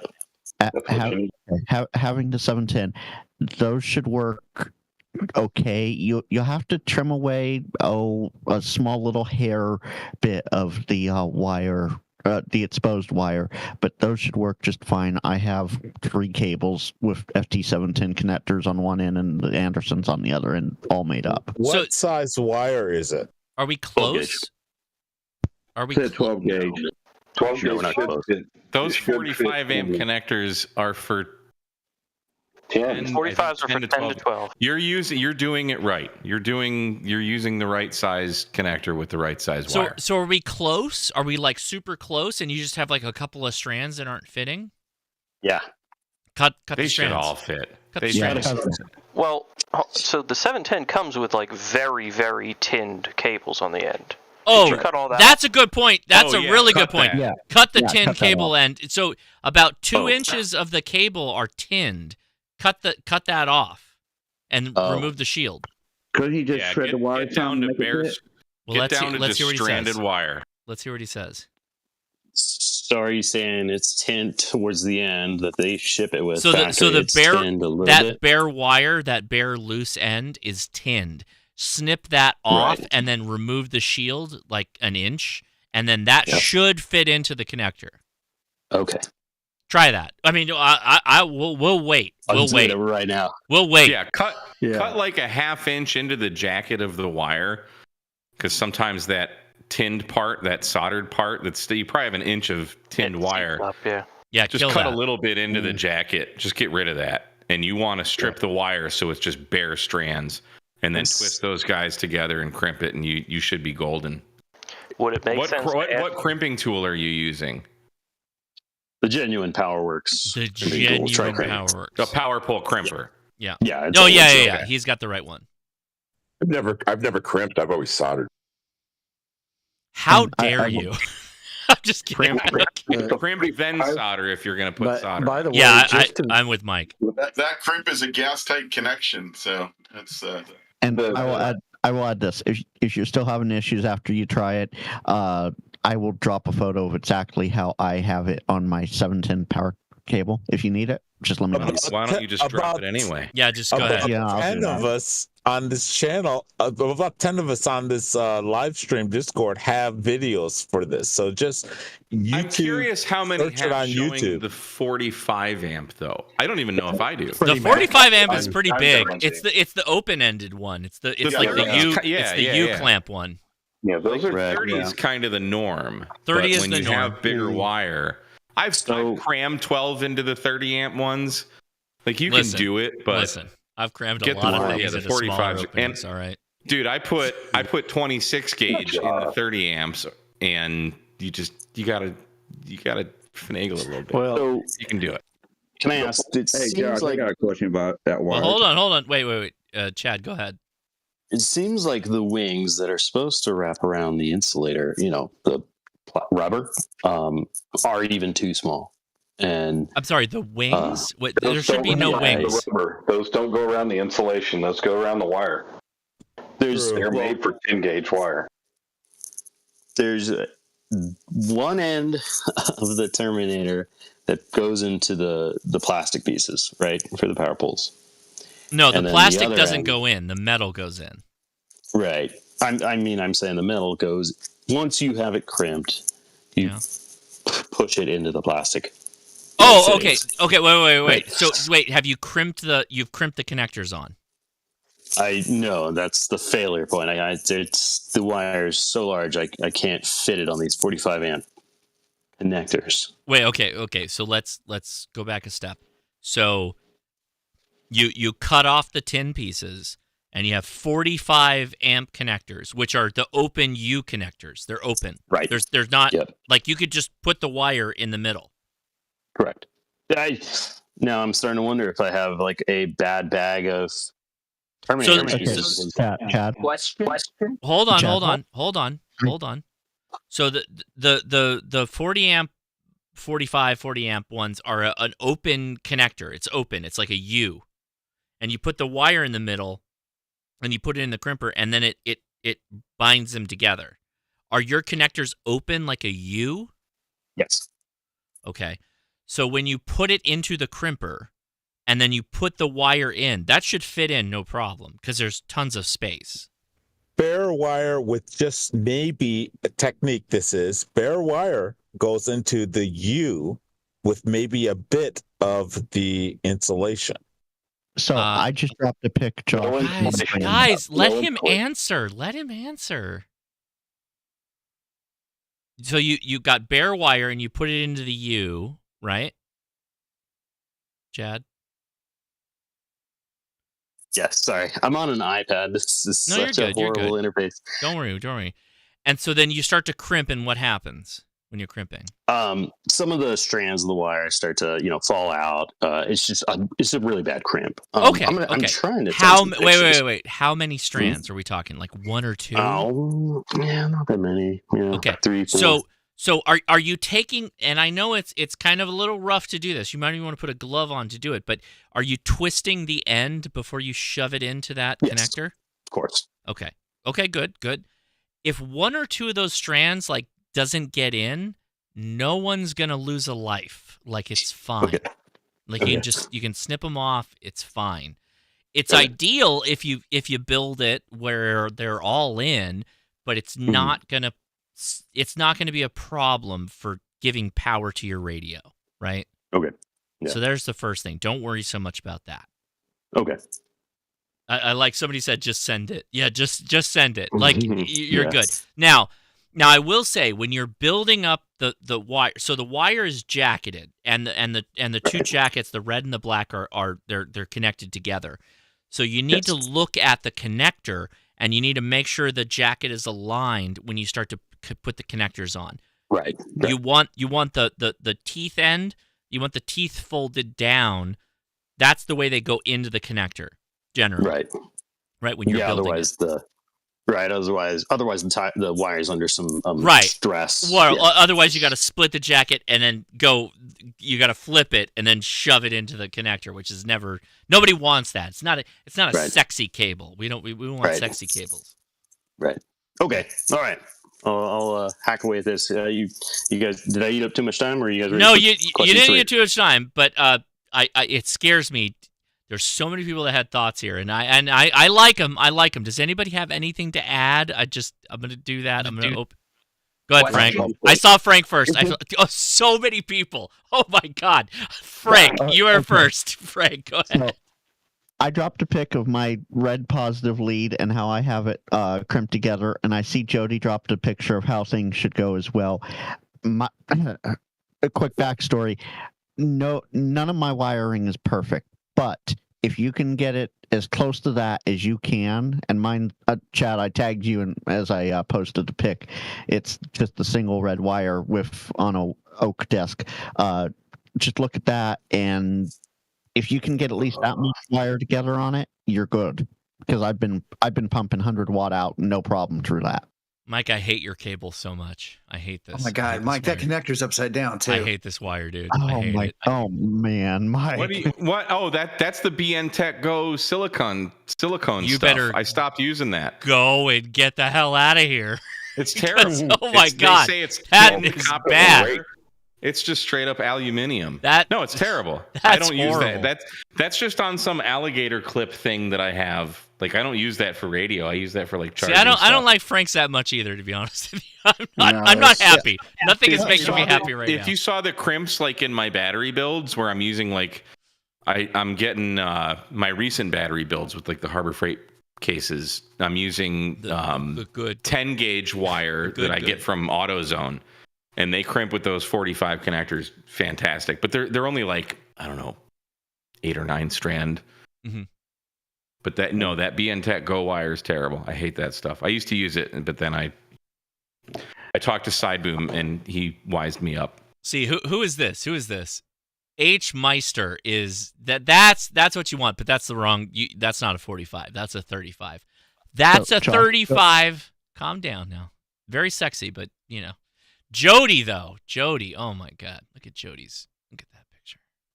Hey Josh, I got a question about shredding that wire. Will that lower the current down? No. Not like a couple of strands. Nobody's getting upset at you about that. Like that's fine. All right. Third question. Okay. At the very bottom, Josh, I put in a photo of how my red connector fits on that. Nothing is exposed. Well, that's yeah, but you've hid all the nonsense underneath the plasticky thing. Yeah, exactly. Okay. Third all right. No. Third question, Chad. Let me add one thing. Oh, Jesus. Not going to add to what others have said, but you get used to this because a lot of radios come exactly this way. What? Is that supposed to go with a picture? That what I'm saying I'm on the is edge a of my lot seat. of radios come with the bearings like that. You're going to be doing this many times as you buy radios. That's all. You're gonna get way more used to this. Oh, gotcha. You're probably so just straight up. You're worried about this way more than we all are. Like you're way more worried about it than we all are. I got the 12 gauge wire sitting in front of me from the 710, and then I also wanted to do power poles on the FTM 500 in the truck.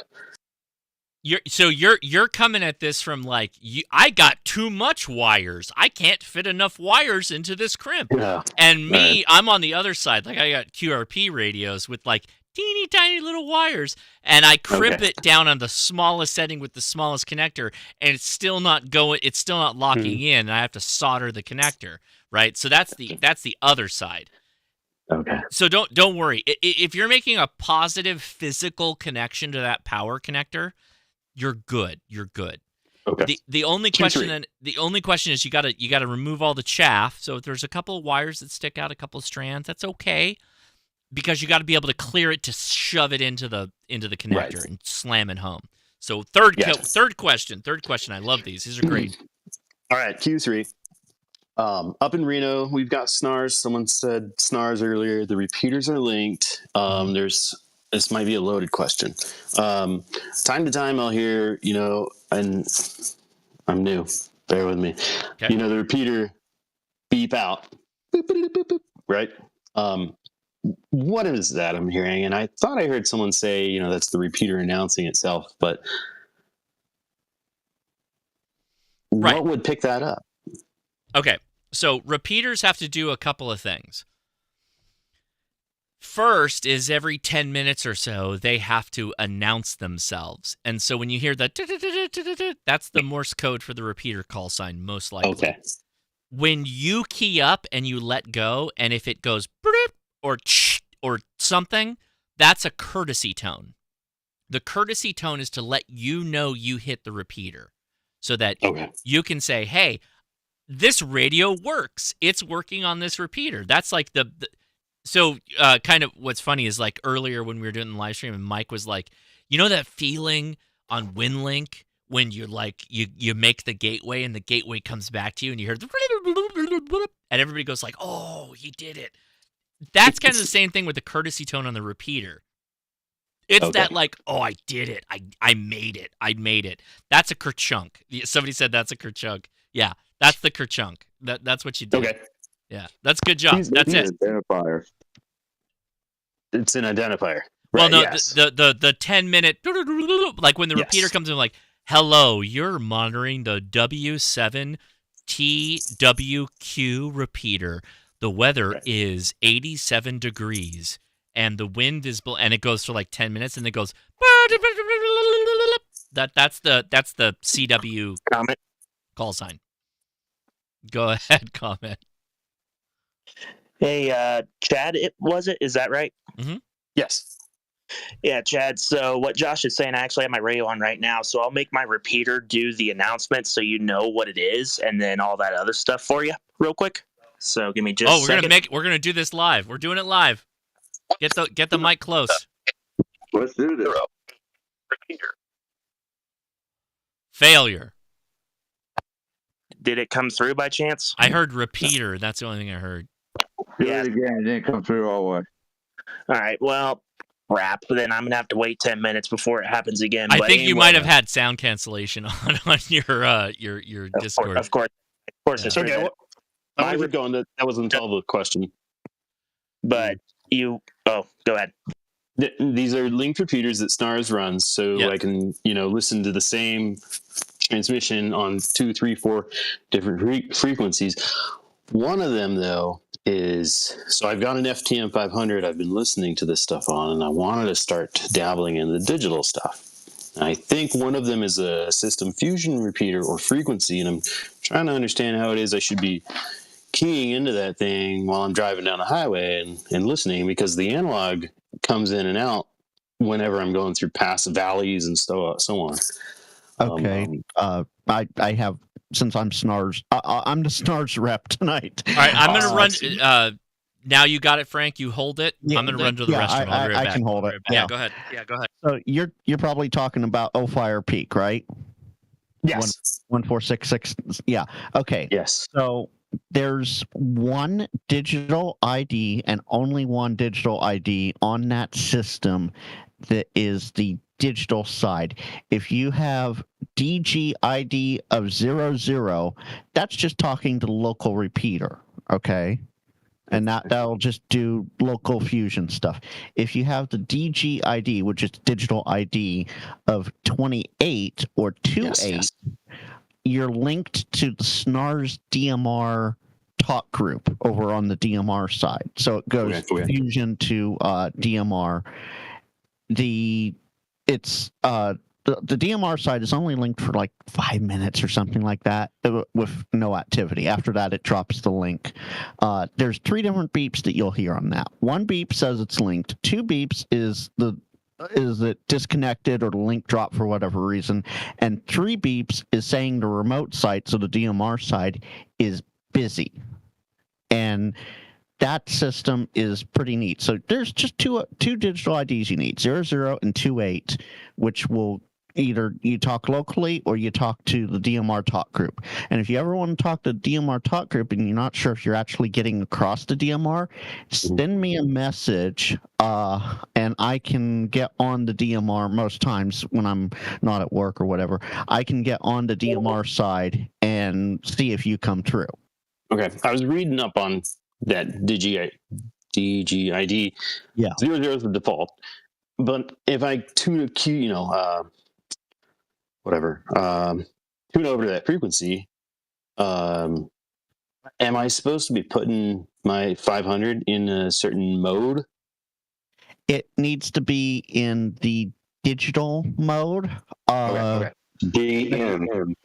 Yeah, the DN mode. I don't DN or DW. I don't think it matters too much, but the digital mode is what you have to be in for that machine. It doesn't take a PL. It doesn't take anything like that. Yeah. The digital ID is the PL. Right. So 00 is talk to everyone. 28 is talk to just the DMR talk group. So I'm just not picking up a lot of traffic then. I think I have everything right. I just don't get a lot of traffic. Is that normal? Yeah. So Tuesday nights at 8 p.m., tune into the digital ID of 28 Okay. And if you don't hear the SNARS DMR TechNet coming across, okay, send me a message, and I will. I'm good friends with the back end crew for the digital side. Like Okay. we've worked together to set things up type closeness. Let me know, and I will get it fixed. Killer. Because I'm on the goofy iPad.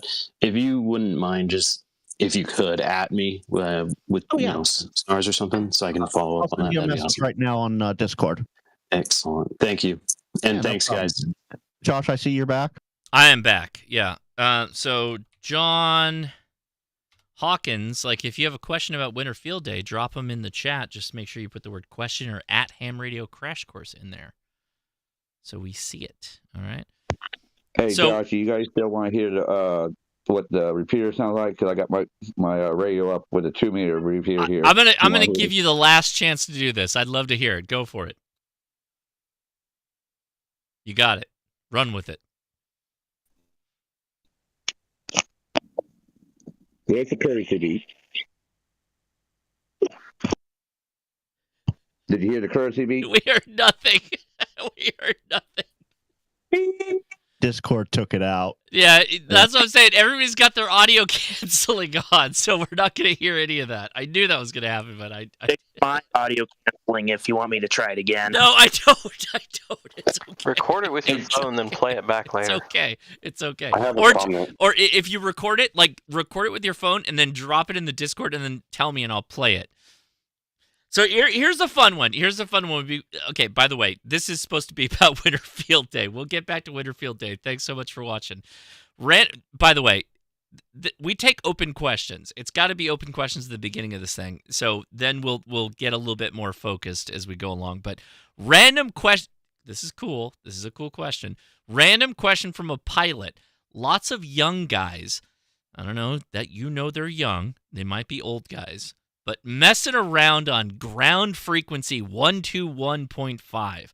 I've even heard guys block the frequency when an emergency aircraft was ditching in the Gulf. Holy smokes! This is I'm gonna continue reading on Discord here. Can the FCC or anyone trace transmissions and revoke FCC licenses? So, okay, straight up, one of the things that the FCC does not play around with is messing around with aviation frequencies. That is like hallowed ground. You should never be on an... By the way, okay, let me go a little bit deeper. I have ham radios. People buy GMRS radios, FRS radios. They're not operating even in the same modulation space as air radios. The people that are screwing around with air radio have an AM radio that they specifically bought to screw around with pilots and air frequencies. Ham radio guys are not doing it. FRS guys, GMRS guys are not doing it. Those folks absolutely should be persecuted to every extent of the capabilities of the FCC. You should not be messing around with air traffic ever, ever, ever, ever. Ground frequencies, anything. That's just not acceptable. 121.5 holds a special place. That's also the guard frequency. Yeah, you're looking for all kinds of trouble if you're screwing around with that frequency. That's a whole problem. And Again, the people that go and track those are trained, and they will find you fairly quickly. Bill, have you experienced this?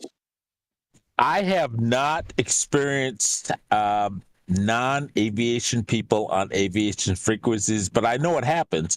But I've been lucky enough not to hear it or be involved in it. I've experienced it on approach to a non-towered field, and you key up the lights, and somebody else decides to key the lights back down. That's a real freak out when that sucks, dude. That sucks. Okay, that is an FCC complaint. With no moon, that was a go around into the abyss. That was a white knuckle ride. I remember that flight so That well. is an FCC complaint-worthy issue. That is horrible. So yeah, Were they able to turn them off? They shouldn't be able to turn them off. They should only be able to turn them down. So if anybody doesn't understand what he said, so there are airports that are off-hours airports that you can key up with your mic to turn on the landing lights. They need that to land. And if someone then uses the same capability to turn the lights off, the fact that that's not on a timer that's like 30 minutes or 45 minutes is insane to me. I'm not even gonna go down that road. I don't need a rheostat with a dimmer on my radio to like, oh, it's too bright, I'm gonna dim it with my radio. Like, no. Somebody just said that we should be able to turn them off. Okay, but if I needed them up high in order to see them, no. Someone said you should be able to turn them off. You shouldn't. You should not. You should not. You should not turn off. They're on a 5-minute timer. If I need them up high to see them, and you turn them down low, I can't see them. If the airport has the capability that if someone that comes after you keys up again and it kills the lights, that's a problem. That's a problem for the airport. That's got to be fixed. That can't be allowed. I was a low-hour pilot at the time, and I got to you, tell that was just one of those, that sucks. Dude, that sucks. Yeah, I think it was about a week later I experienced my first carburetor icing too. So it's just like, wow, you've been through it. I almost gave up. I almost gave up flying after that. Well, like we said, they're on a timer and they will go off. It's usually when the tower is not in operation to save power and to save the bulbs. But here's the point. So if I need them up high to see them and you turn them down to low, then I can't see them. That's as good as off. Right. But like Josh said, that's usually not a ham. That's going to be a dude at the airport messing with you. Dude at the airport who's, yeah, exactly. Okay, so I think we answered that. Fired. Let me. They should be prosecuted. Hey, Josh, I got something to it. I actually am in. Well, I got an airport. I got a hot question. I got a hot question that came in from a username that I'm gonna take off the screen very quickly. Question: I asked you a question, dog. Can you answer? Is it true that you need to be trained for ham radios and know the call sign? Yes. Yeah. So. Yeah, let me just take that right off the screen. So the answer to your question is yes, you got to pass a test to get your FCC license to be a ham radio operator. And you should know your call sign. That's the way it goes. There's the answer to your question. Hey, Josh, is that really his YouTube name? I don't know how he got that past YouTube. But hey, that's YouTube, man. That was just the call sign they let him have. That was amazing. Non-UTF characters. Hey, Josh, if you need information about aviation, I just started working at an airport, and they actually just got a guy. We're talking on our frequency, and yeah, you're right about one thing. FCC got the police, airport police, Port Authority, and they went after him, and they arrested him and fined him. And they do take that as a serious offense because I work for United Airlines, and it's all federal FAA regulations on that radio. You think ham radio is bad rules and regulations? Play on that those bands and see what happens. Yep. All right. Question. Is that Lars? Go ahead, man. Not to derail the conversation, but I did have an antenna question. You're fully derailing it, man. It's all right. We're all over the place tonight. All right. Sorry. All right. Go ahead, derail it. So, I have a homemade 10-meter dipole that I put together. I'm not happy with its current configuration, mainly because of it's laying on a roof. No, it's not laying on a roof anymore. I have it suspended, but it's an inverted V. Okay. But it's not as high as I'd like it to be. I'd like to get a little higher. How high are we talking? Well, off the ground, it's about 20 feet, but off of the subroof, because I'm on the second floor, there's a subroof. Like you've seen the pictures that out my window, there's a roof for the lower floor. Mm-hmm. It's about 3 feet above that, so it's not. Anyway, what I wanted to do was I wanted to attach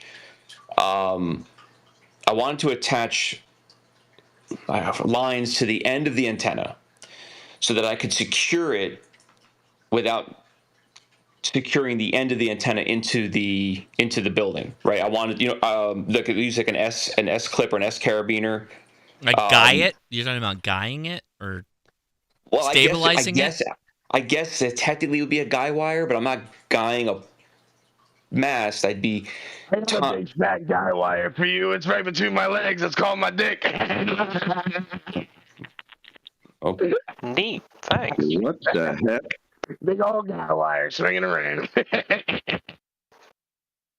Oh, he got blocked before I could block him. That's fantastic. Good job. Admins What are was on that it. all about, Josh? Wow, I'm glad he did that when I was still here. Not at the restroom. But now he's gone. All right. What Lars, is the continue. roofing material made of?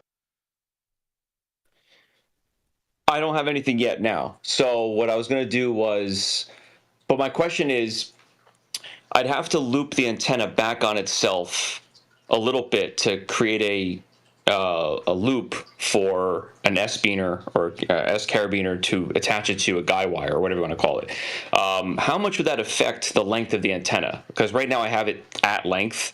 I guess I would have to make it a little longer and loop it back in order for it to still be resonant. Or would I mean, we're only talking maybe 3 or 4 inches on each end, but it's probably going to be enough to cause a problem. So any suggestions on how that would work or how best to accomplish that? I don't. Do you have a ball in on it? Mike had a mailbag Monday. Guy wire swinging between my legs. Big old dick. Finger popping my guy wire. My dick, man. Big old guy wire. I thought you blocked. All right. Hold on. Hey, Lars, Mike had a mailbag. Mike had a mailbag Monday video about that and looping the lines back on that. It was a good video. Oh, I know what he's doing. I'm just going to comment that you're overthinking it a little bit. If you've got a 3D printer, you could make something the size of a quarter. Big old in the guy wire swinging around. Big old dick. All right, hold on. I'm going to hop out of the chat for a second. I'll be right back. Hold on, everybody. Hold on.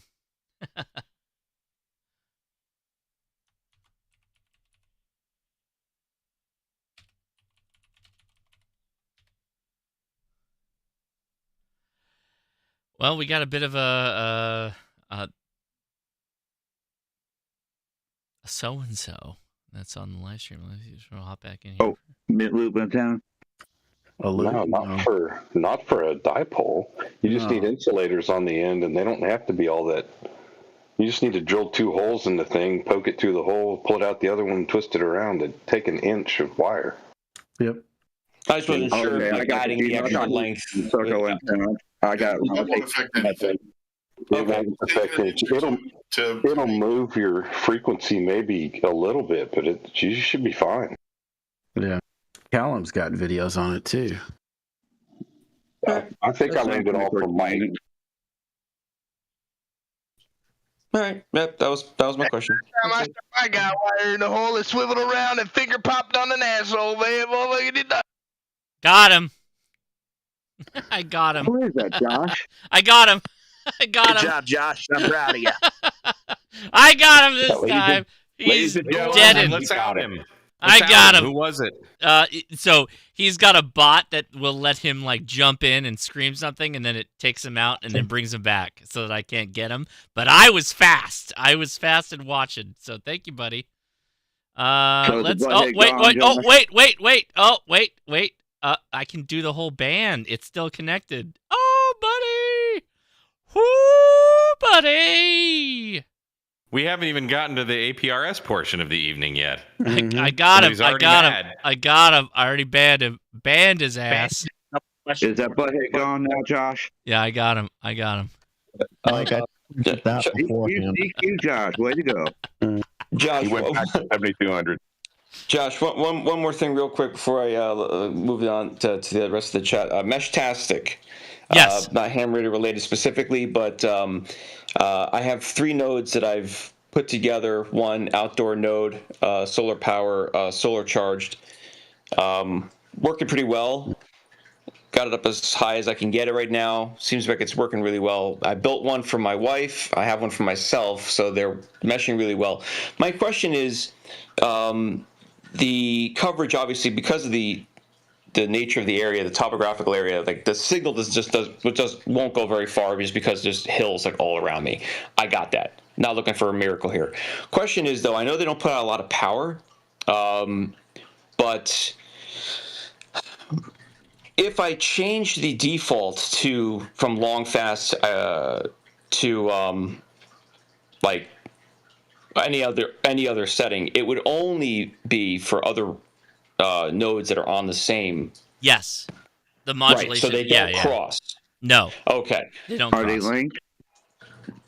Well, yeah. I mean, I can change. Well, I didn't want them to be a private mesh. I wanted it to be. So if that's the default, like long fast is the default, and it has to be on that, so that if there's any other nodes in the area, it automatically talks to one another. Then I'll leave it on that. My only concern was like, was there anything I could do to help it along? Any little tips and tricks you have? So the general no, hold on. So Meshtastic long fast is the default. So you will hear the most traffic on long fast if you leave it standard. That should be the spot that you're at right now. If you're in it, you only need to consider like short fast if you are living in an area where you're inundated with too much traffic. That's like me. If you're in an area where you have very little traffic, then don't worry about that. Just run long fast all day. You're fine. The only other issue is I saw some suggestions about setting it to long slow for extra range, but that doesn't work either because I don't want it to be an isolated mesh. So is there any other settings in the node that I could set that would give me a little bit of an edge here or there to help it along, or is it just I need another node somewhere? Help it along is get the antenna higher. Like anything we'd say, get the antenna higher. Get more nodes out there to mesh, sure, but get your antenna higher is always priority one. And less coax in between. Oh, that's true too. Yeah. Well, yeah. I mean, right now the standalone. I showed you pictures of it, Josh. The standalone node is actually pretty good. It's just no coax. It's whatever the little line it gives you from the PCB to the antenna. That's all there is now. I have it as high as I can get it right now. I'm gonna try to get a little higher up, but all right. I guess that's gonna be what it is. I just have to get more nodes in the neighborhood. Maybe I'll build another one and throw it up in the tree in the hills somewhere, and hopefully nobody finds it. Yep. There you go. Right on, man. Thanks for joining us. Appreciate it. Question. I gotta take a break to say hi to our YouTube friends here coming up soon. But okay, last question. Go ahead before we take a break to say hi to the YouTubers. Then we'll come back for more questions. So go ahead. All right, thanks, Josh. First off, glad to hear you're okay down there with the fires and stuff. Just fine. Yep. And then I got two questions here. I'm torn between two radios I want to buy, the Anytone 578 DMR tri-band and the Radioddity DB40 DMR dual band.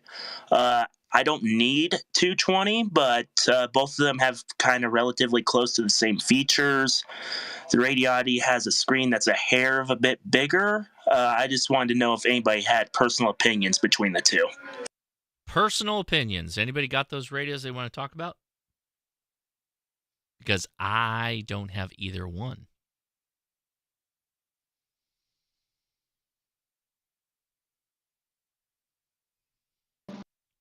Since you're asking for personal experience, I don't want to give you an arbitrary comment because I haven't tried either one, to be honest with you. Comment? Go ahead, Mike. T.O. recently reviewed the little tiny one of the Radioddity one and commented that that the CPS was not great with it, but there's an external company, an external guy who's made a better CPS for it. Comment.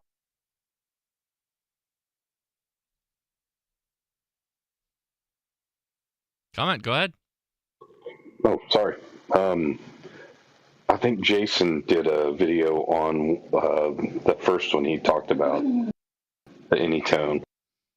Yeah, I saw his review of the Anytone, but I haven't found too much on this Radiodity, so I didn't know if there was a reason for that it was junk, or if nobody has even noticed it yet. So I was just trying to get personal opinions on that. So they both kind of meet my standards of what I want and need. I need DMR because DMR is our primary thing besides analog for my Aries stuff up here. And then I would want APRS and crossband, and both of them have that, so I'm satisfied with both of them, and they're a $30 difference unless there's a flash sale. So which radio again? Which radios again? The Anytone 578 Tri-Band Plus, which is the one that has APRS, crossband, and airband receive. And then the Radiodity DB40, it's 40 watts instead of 50, but it has all those same features minus the airband receive, which I kind of really couldn't care about. Comment? Well, the DB4. Go ahead. Yeah, the TO Temporary Offline on YouTube has done extensive reviews of the Radiodity radios, all 3 versions of it. Because they're basically the same radio. There's a handheld one, there's a little tiny one that's only 20 watts, and there's the 40, which is the 50 watt one. So he's done extensive reviews of that radio. So if that helps you any. So I've got the DB25, the smaller radio, and never had a problem with it. The 578, I'm gonna say the 5. I'm an Anytone fan, so I have the 878, and I just picked up the 578 on Jason's Giggle Parts sale. The 578 is an excellent radio, and I think like they said, Jason has done several reviews on that radio, and it holds up. The Anytone is a solid radio.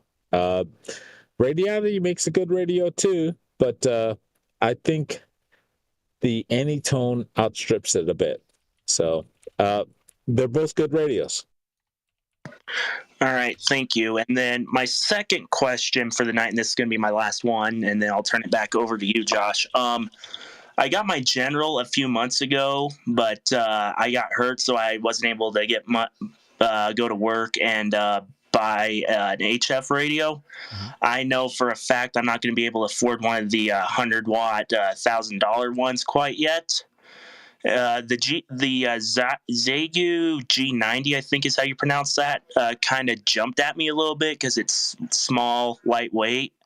And I was thinking set it up as a base station, and then if I wanted to, I could mount it in the car as well if I go on a trip or something.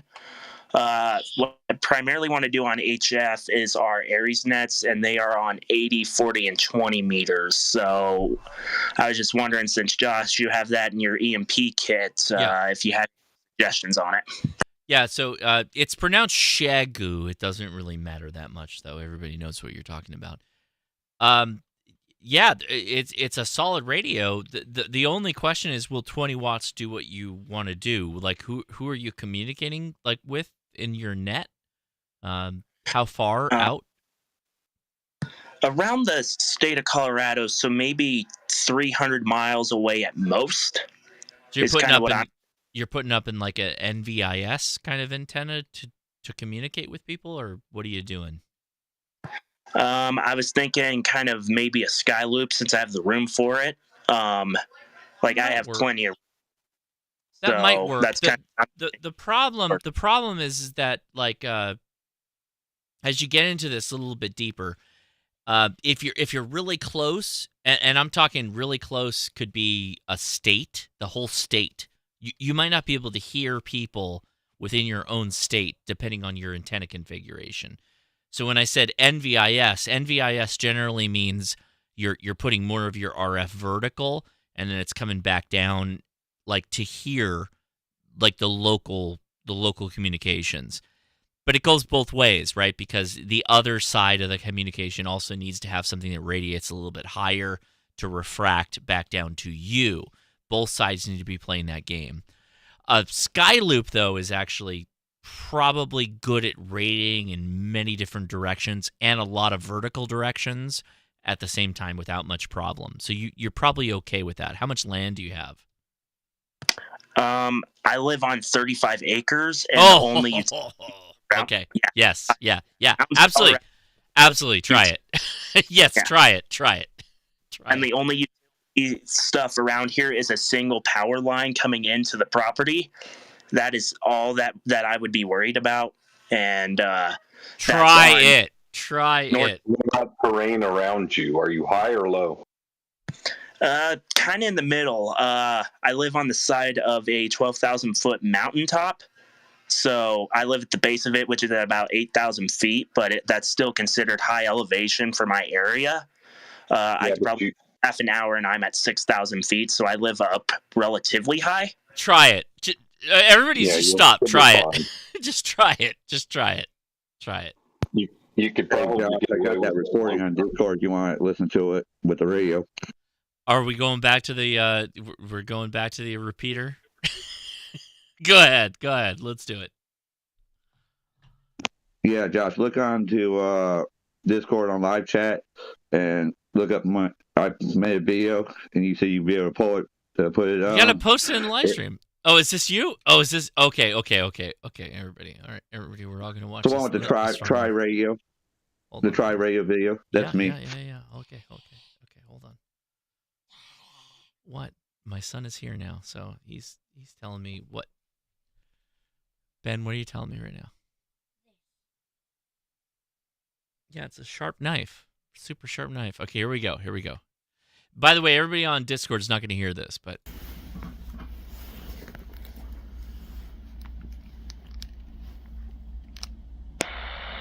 W4. Yes! O.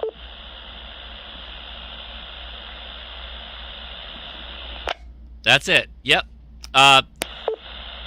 There you go. Just the courtesy tone. Yep. The courtesy tone was the last one. So repeaters will sit for a little while. Okay, I'm going to mute that. Perfect. You nailed it. So repeaters will sit for a little while, and they will wait for somebody to come up, and then they'll be like, "Hey, I'm going to tell you my call sign immediately," and that's what happened there. But then his second contact was just the bloop, the bloop, bloop, bloop. That was the courtesy tone to let you know you hit the repeater. To go back 2 hours ago. We have a guy on our local repeater who likes to troll it by keying up, chunking it, waiting for the repeater to do its call sign, and right before the call sign ends, he does it again, and the repeater resets, and all right, does the whole spiel, gets almost to the end of the thing, hits it again, and he does it for like an hour. I don't know what he must get bored easily, but yeah. Should be able to set up the repeater to not do that. So Lars, you were heading out. I had your chat up for a second. Are you still hanging out? I was just about to close the Discord, and then I heard the riveting conversation, and I had to chime in. So. Oh, somebody's on my frequency right now. Apparently, I have to move frequencies. So, Josh, is that what you were looking for, brother? Yes, sir. You nailed it. Anyway, I'm sorry. I'm heading out. Good night, everybody. Thanks again. Hey, Lars, thanks for coming out, man. I appreciate you hanging out. Thank you so much. All right, everybody. Boy, it is time. We have to say hi to our YouTube friends, right? Because there's a lot of people who are hanging out. They've been helping you throughout the entire evening. They were talking in the chat. We got some good folks. There's so many people. We had a lot of people watching right now. By the way, thank you so much for watching. I really do appreciate it. Thank you for taking the time. But K6ARA, you're welcome. Yeah, well, thank you for coming out. K6ARA, you're in the chat. Are you there, man? Ara's here? Yeah, man, I'm here. I'm Ara and 6ARA. What's going on, man? What have you been up to? Mostly just sitting in the dark.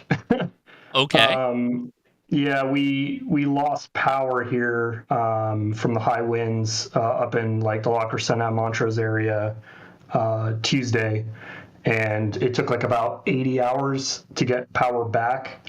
And in the meantime, we were in a voluntary evacuation zone because of the fires that sprung up in Eaton Canyon. So I'm like, today was like the first normal day I've had with power, and yeah, it's been an experience. It's been a week, Josh. Well, thank you for hanging out here. I appreciate that. And thank you for everything you do, man. So keep going. All right. Sounds good. If you have any thoughts, feel free to jump in there. We would appreciate it. Bill, you're next. Ham Radio Tectonics. Go ahead. Hey guys, how's it going? How's it going, Josh? I'm having a lot of fun. We're having fun out here. This has been a crazy night so far. Having a blast. This chat has had a lot of energy tonight. I've enjoyed it. It had a lot of energy. Yeah, a lot of energy. And for the gentleman who wanted to know about the Skyloop, I'm a big fan. I just took mine down because I have to move, but I'm gonna say, and I didn't even have it high enough. So you know what? Experiment, put it up, find out. I think it's the best antenna I've ever had. Yeah, give it a shot. If you got the space for it, give it a shot and find out how it works for you. But I think you'll enjoy it. So I've been able to reach from California to Great Britain and hear really well with that antenna. But right now on my workbench, this is Ham Radio Workbench, right? What? I'm just kidding. Spend my money.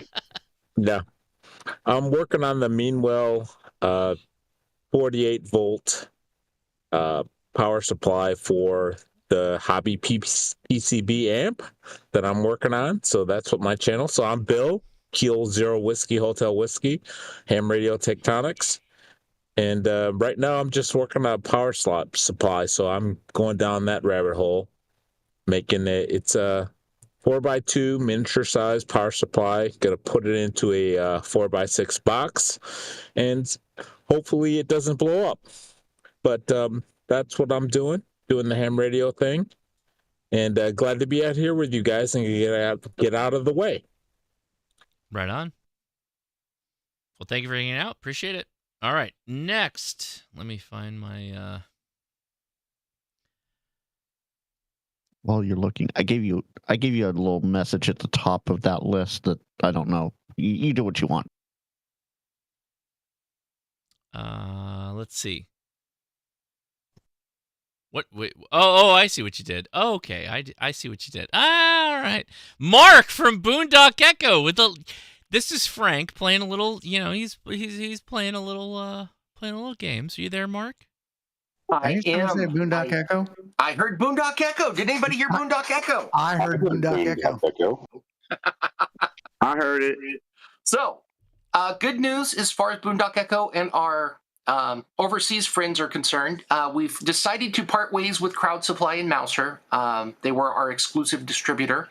We won't be refilling those orders. If you can buy whatever you want from them, but they wanted to buy another 180, 200, whatever it was. We decided not to ship to them. But what we're going to do instead, we're working through the legalities of selling kits overseas through some Chinese manufacturers. So you will be making your own Boondock Echo, which we think is pretty exciting. So we can get these things out to the rest of the world, because right now it's limited to North America and Australia. So that'll be exciting. We completed our build for the F1 Formula One racing. I'll put some pictures in the chat for you in just a minute here. And other than that, man, we're just bumping along. We're excited to grow in this next year. So thank you all for all of your support. Appreciate that. Right on. Thanks for hanging out. You're welcome, sir. All right, so we got a couple of new YouTube channels out here. Chris W9TEK, how you doing, man? Oh shoot! I got called to the carpet. How's it going? You're live. It's going all right. It's going all right. How is everybody doing today? Good. What have you been up to? Just getting through the last of my classes for school so I can start this YouTube thing up and running. I've got all sorts of videos waiting to go. Well, you got to start making, because right now I'm on your channel and I don't see any videos. So you are correct. Am I on the wrong channel? Nope, you are. That is me. Okay, you got to start making, right? That's the thing. Right. So let me tell you. The biggest hint for YouTube is get on a schedule and then just stick to the schedule. And you're always your worst critic, and you just have to keep making. You just have to keep making videos. You're right. Don't stop making You're videos. right. That's You're it. right. That's the only thing. Yeah. That's it. Well, thanks for calling joining me. us. Up. Perfect. Well, no, I mean that's Frank kind of pointed me at you, so you could bring it to Frank a little bit. Teasing. No, I'm just teasing. It's fine. But thanks for hanging out. I do appreciate it. Well, so that means we got someone else under the crosshairs, another new channel, Chris, Radio and Life. Go ahead, man. How's it going there tonight, Josh? As you can see when you pull up my page, I've had a couple videos out. Literally a couple. Literally yep, a couple. Yes. I'm working on it. I spent most of the day putting up repeaters, so it's been a fun day. Chris, let me tell you something. When you're on the top of the repeater and you got that scenic overlook, take an image of that scenic overlook and use that for your thumbnail. You're a good-looking guy, but I think the repeater is sexier than you are. Yeah, especially when it's a 220, because we don't have many of those around here in Wisconsin. Let me just say that, bud. Let me just say that. I respect it. Dude, keep going. Keep going. Today we installed a 220 repeater. It was a fun day, so... Hey, what are your thoughts on...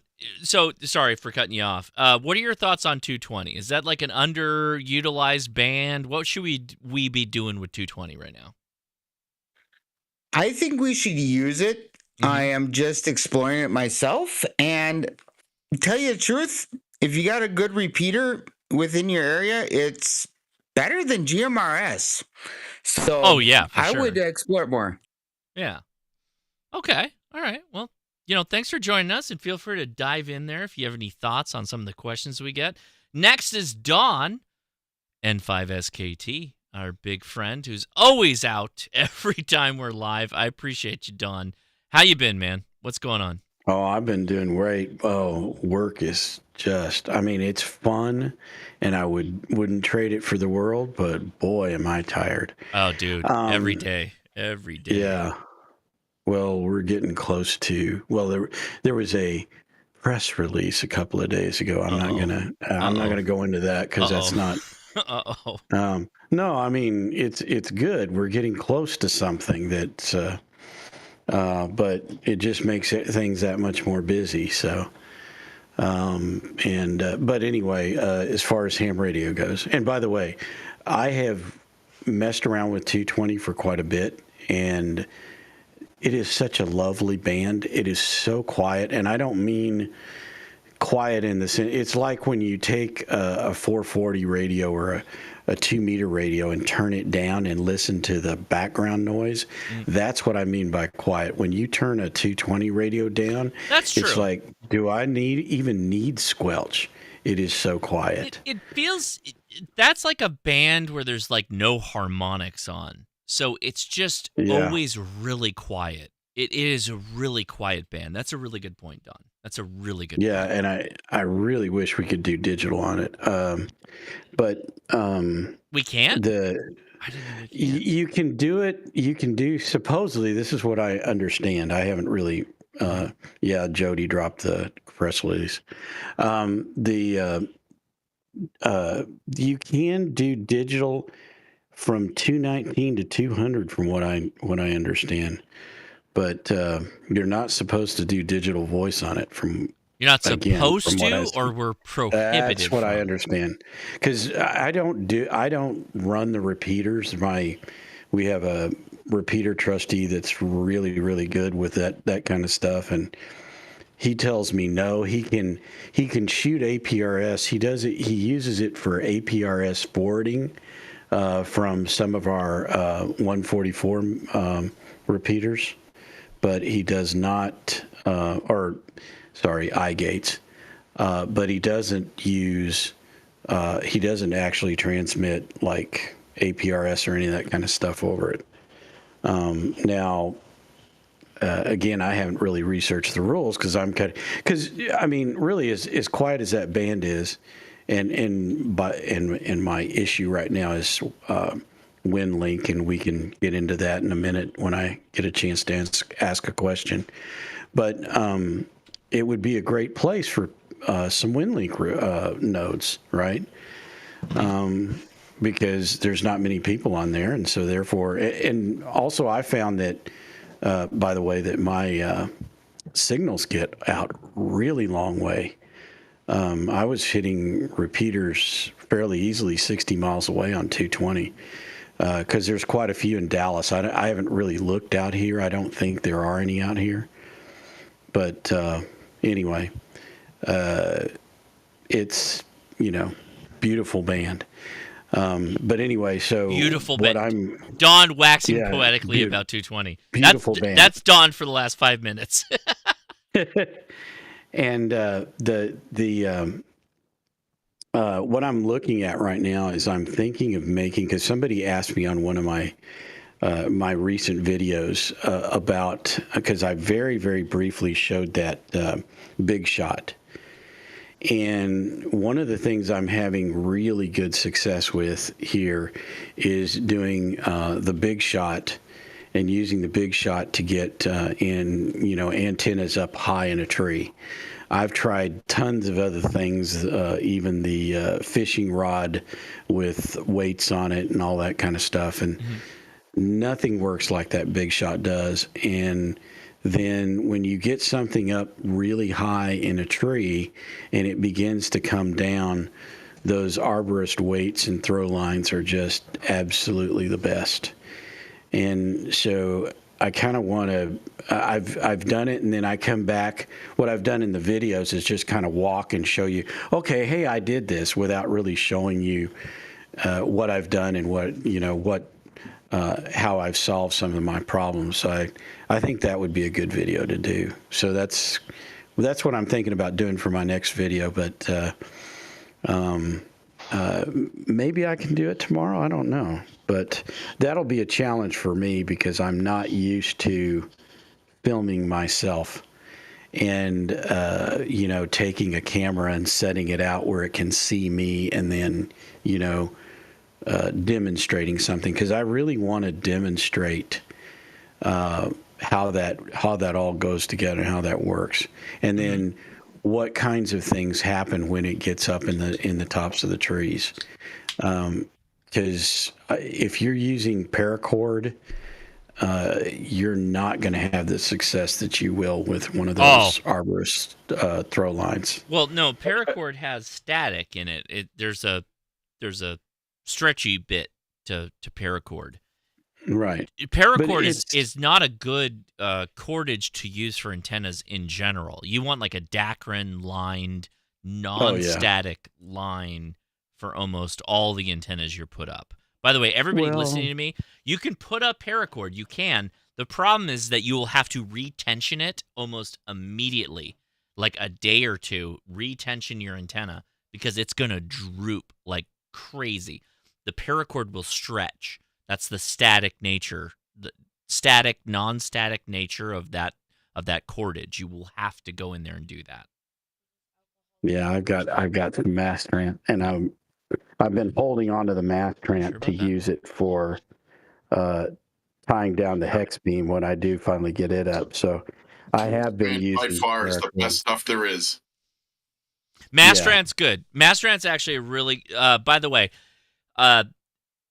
everybody listening, I probably don't do enough to amplify that signal in particular. Mastrant is a very good antenna company, and they come out to the Hamfest. They are very approachable. You can talk to them. You can ask them any questions.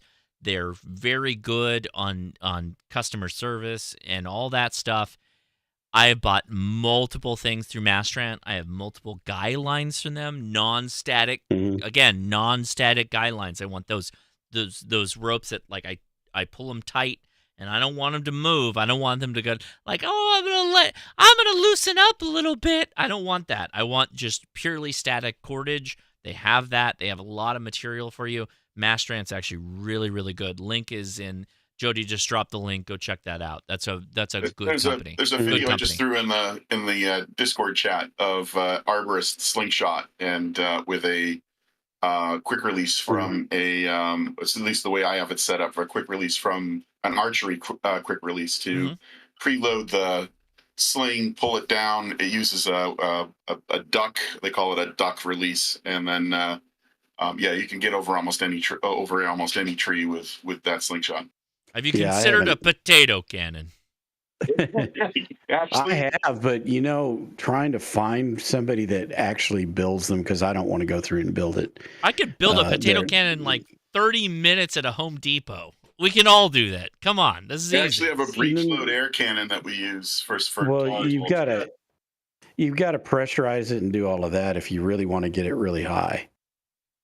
Okay. Fair. And that's the part I don't want to mess with. If somebody had, and there were people that I have found that used to do them about 5-10 years ago, and those people just don't sell them anymore. They're out of business. So actually, I mean, if somebody, and I've seen all the videos on how to build them, I'm just not going to go through and mess with all of that, because I just honestly don't have time. I'm having enough trouble just getting the getting the time to spend working on my shack, much less to take a project like that. I don't know. I'm the big shot's working for me, and that and the weights and everything, because I think the potato cannons, when you're shooting a tennis ball or something, even a weighted tennis ball is not going to work as well as an arborist throw weight. Comment? Sure, Mike.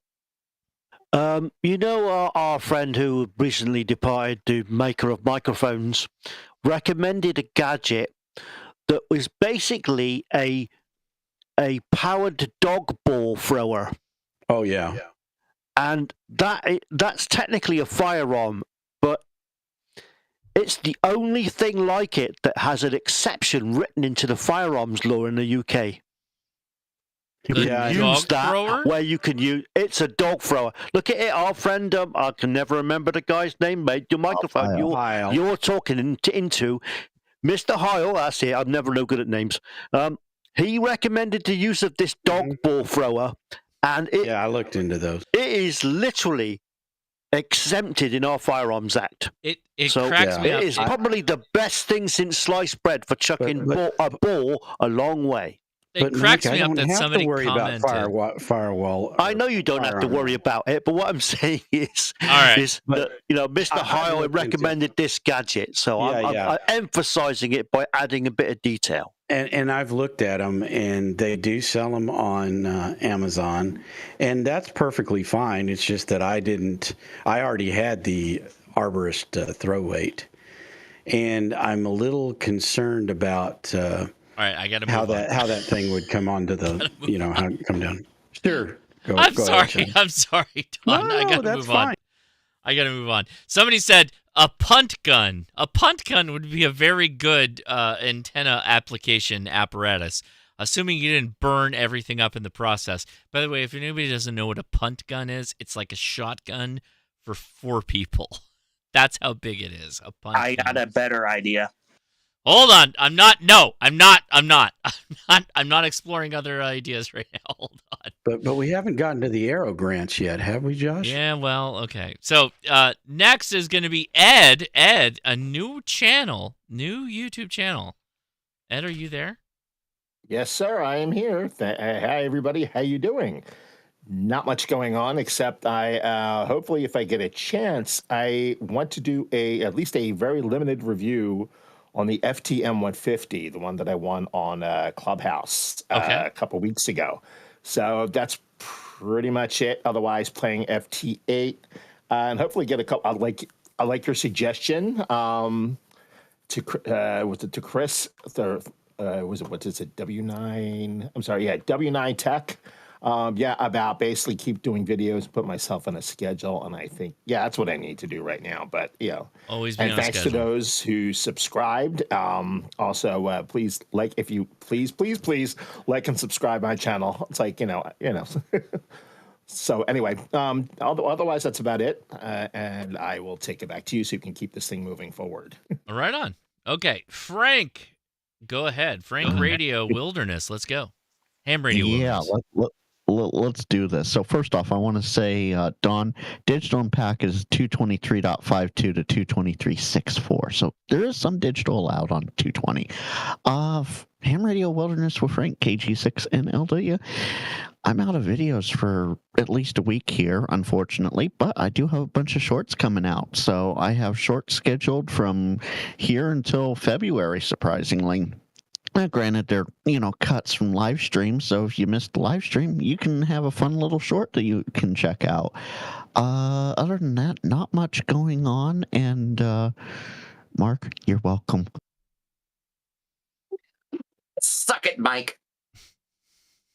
All right, Tim, Ham Radio Prepper, go ahead. No, that's not right.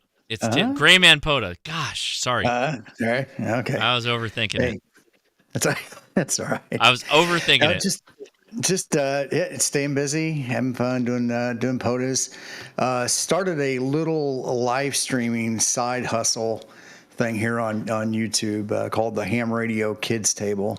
And it's myself and 3 or 4 or 5 of us could you imagine YouTubers that are putting premieres out on Tuesdays and Thursday nights to kind of talk smack about ham radio, and it's kind of the it's not your grandpa's ham radio, and I'm tired of I'm tired of hearing the crap and excuses of people and why they can't do things. Yes, and so it's our hobby. And it's the kids' table because that's where all the fun was at. Leave the old people at the adults' table, and we're gonna go out and make it our own hobby. So we're gonna be a little shitty, is what we're saying. We're gonna be a little spicy. We're not asking for permission. Let's put it that way. Okay, we're just gonna go do it. And I'm tired of hearing, just because we've done it this way for 100 years in ham radio, that it has to continue to be done that way. So. I got a video. I got a video I'm working on, and I'm not going to spoil this because I can't. I think that I figured out like the best way to clarify the difference between like GMRS and FRS, and I think that we should probably a little bit look down on our GMRS and FRS brethren. I know that we're like, we're all one big radio fraternity, which I agree. I support that. But at the same time, like, with this argument that I'm going to make in a video, I'm like, I think that, like, I think we can say you guys are in your little sandbox, and that's okay. If you enjoy your sandbox, that's totally fine. You're welcome. We'll chat with you. We'll hang out. We'll help you out if we can, but like, it is different. It is very different, and it's because I started looking at the privileges. Is what I did. I started taking out my little. Is this based on a certain video that somebody released here this last week? Maybe. Yeah, it is. But, okay, so same thing. Hey, I'm just going to throw it out, and I appreciate what he was saying, but wait, no, it's not my video. It's somebody else's video. What are you talking about? No. So there was somebody that put a video out that basically said that, in general, in short, there shouldn't be any licenses because it's just VHF, UHF, or whatever. Oh, that guy. No, yeah. And I'm just like, you know what? Here's what he failed to miss was all the stuff that you can do with VHF and UHF. Oh, it's insane. That isn't just point to point or local repeater. And I'm like, you're right. This is an experimenter's hobby. It's not. If you want an easy button, right? That's where GMRS and FRS comes into play. If you want to be able to do more with it, yes, there are some guidelines that you're going to have to follow, and that's what that test is, the first avenue into that. Are we talking about the same guy that got really religious with his video? Are we talking about that guy? No, he's a prepper.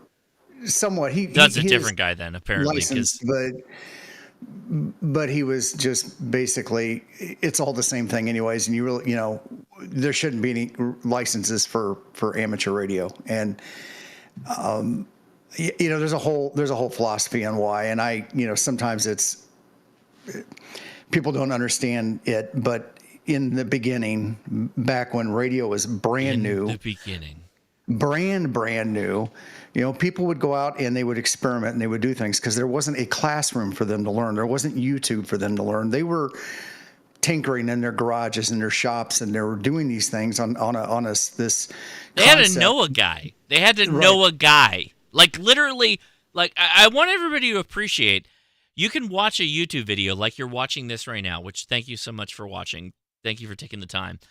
But when we were like days of yore of ham radio, you had to know a guy to tell you how to modify a radio, and then you had to go modify the radio to do the thing you wanted to do. Like that's not like a manual that just hand you like, and this is what you do with radio.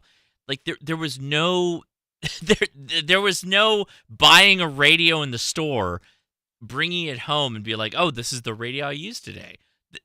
None of that existed. Like 80, 100 years ago, like that's when this was a complete Wild West. But we'll go back to Spark Gap.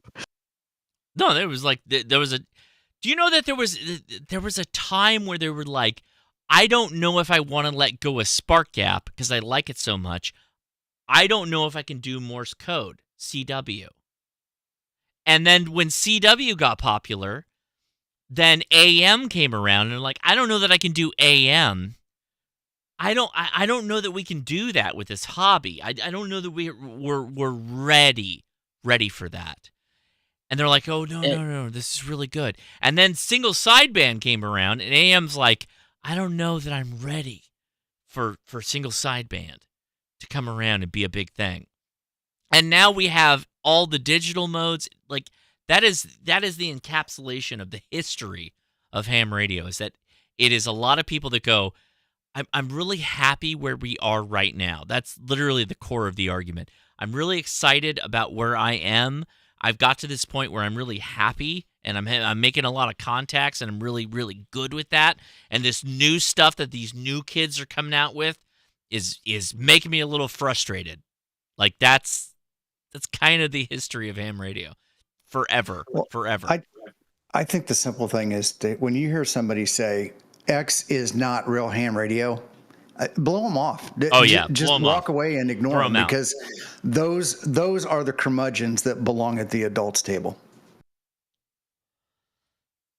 I agree. Well, thank you, Rayman Poda. Appreciate it. All right, last is Mike. Mike, K8MRD. Are you still there, bud? Yeah. What do you want, man? Are you ready for Winter Field Day now? I can't, dude. I'm still trying to like comprehend that it's in like 2 weeks. Yeah, dude, it's coming. So like, it's crazy. You got I know you got the batteries on Square. I know that. Like, there's no problem. I have one or two. You got one or two. What's the solar like? Are you ready for fully off-grid capability? I'm sure you are, but like, what are you thinking about? What are you doing? I honestly haven't put much thought into it. Like, all of my battery boxes have solar. Mm-hmm. So,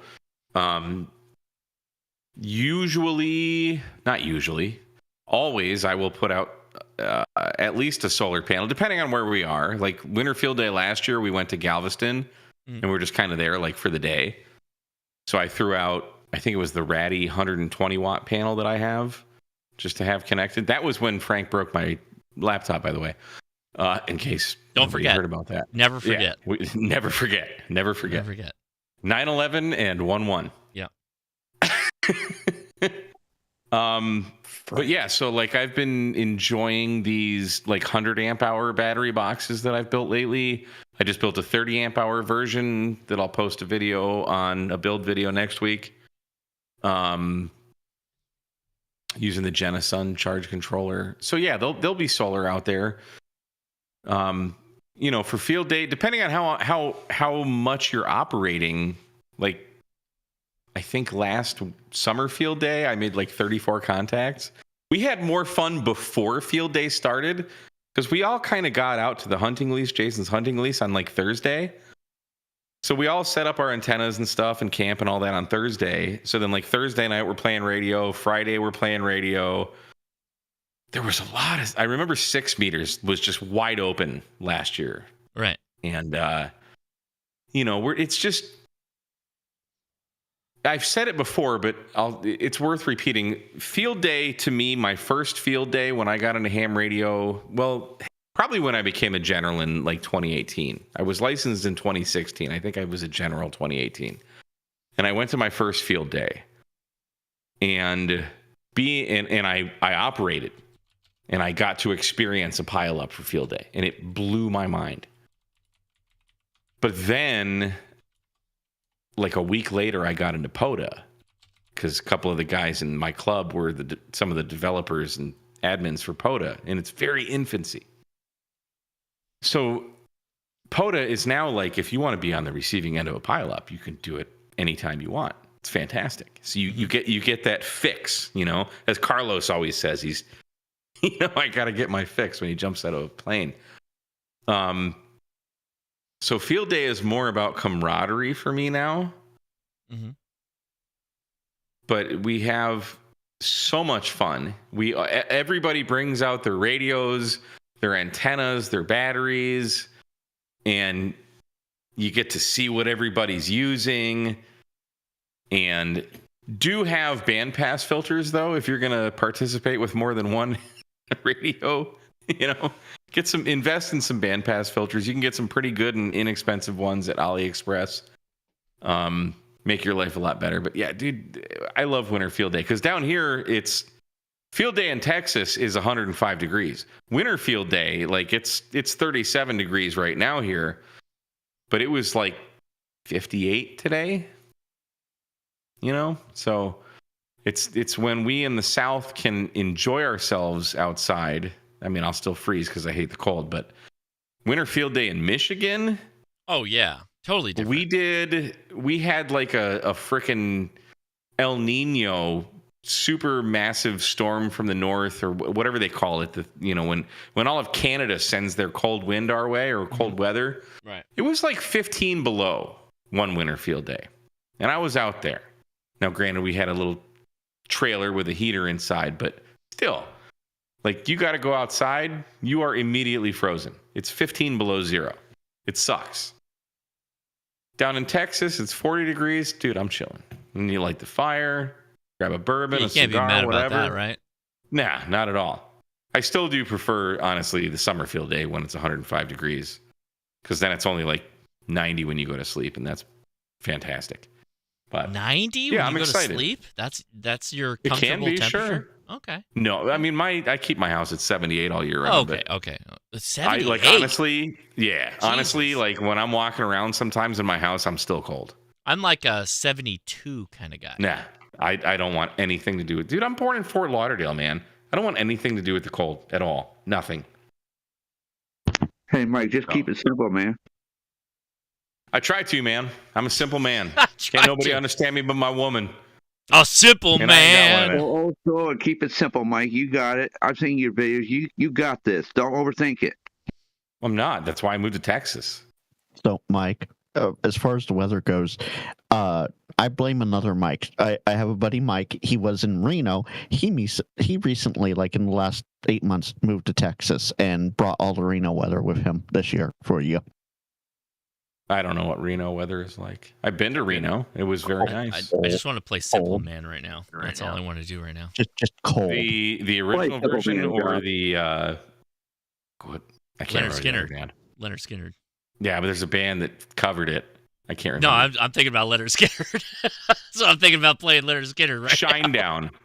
No, I don't know about that. I don't know about that. Screw that. No. I want some Leonard Skinner and Simple Man right now. I mean, you gotta listen to the Shinedown version. He sounds so close, so it's scary. It is a good. No, version. I want 28 people on a stage to do a rock song. That's what I want. When you want me to do it, I'll get up there. Put on Shine On You Crazy Diamond. Oh, okay. Well, maybe. Play it, Josh. Simple Man. No, I'm not going to. I'm not, because I'll get immediately copyright it's a reaction. Strike. It's free. What do they call it? Free right. They call it a free bird. They call it a free bird. Well, there's that too. There's also you could Stairway too. Well, I don't know. You know what? Stairway to Heaven. Mike, why is it that Stairway got so like hot with guitar stores, but Freebird, you can go into a guitar store and play Freebird anytime. Like what's the deal with that, Mike? What is? I feel 100%. Wayne's World. The Stairway thing is Wayne's World. 100%. Yeah, it's Wayne's World. Totally. I agree. 100%. Side note. So you know that I bought a guitar right before Christmas. I bought a guitar on Christmas Eve, actually. Literally, we literally started the live stream with him having joined the Zoom, showing me a picture of a guitar that he does not own anymore. I'm like, I remember that guitar. You showed me that. I love it. There's a great story that goes with this though, and it exemplifies my assholedness. So I went to Guitar Center on Christmas Eve because they were open, and I bought a Paul Reed Smith. Beautiful guitar. It was. I don't know guitars. The silver. It was like the John Mayer Paul Reed Smith. It sounds and plays frickin' amazing. Mm-hmm. But I returned it. But when I was at Guitar Center, they had a few on the racks. There was like one version, there was another version, whatever. I plugged them in, and one of the employees for Guitar Center was helping a customer, and like I'm sitting on a stool playing the Paul Reed Smith, and this Guitar Center employee is like completely not paying attention to me at all. He's helping another customer, but he's right in front of me. So I immediately start playing Stairway to Heaven. Immediately. And like it's like I don't have the amp turned up that I'm playing into, but like it's, you know, if I turn it up, everyone in the store can hear me. And they probably already did because it was a small Guitar Center. I'm literally looking him dead ass in the eye, or trying to, because he's bent over. I'm staring at him like at the top of his head because he's bent over, and I'm like finger picking and all. Like I know how to play guitar, right? And the guy that he's helping like looks at me, and I'm like, yeah, I'm that guy. I'm playing Stairway in Guitar Center. The employee was just so completely immune to it. And I even said, I'm like, really? I'm playing Stairway in front of a Guitar Center employee and he doesn't even react? Like, he's so immune to it. Because I just play because I'm an asshole, right? He doesn't care at all. But here's the thing. Like, no, they don't. It's totally a Wayne's World thing. Yeah, totally. But if somebody were to go to a Guitar Center and play, what was the other song we're talking about? Freebird. Freebird? Yeah. No one's going to bat an eye. If you played legit any part of that, whether it's the slide part in the beginning or the like solo in the end, like no one's gonna bat an eye. Nobody, like you would draw a crowd.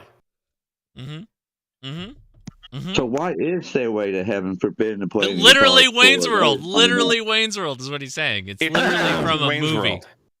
In 1991 or 92, whenever that movie came out, it's just a thing. I don't know. I started playing guitar in November of 91, I feel. 91. Wow. Yeah. Good for you, man. It was right after my 12th birthday. Wayne's World. You make me feel old. Comment. All right, Mike,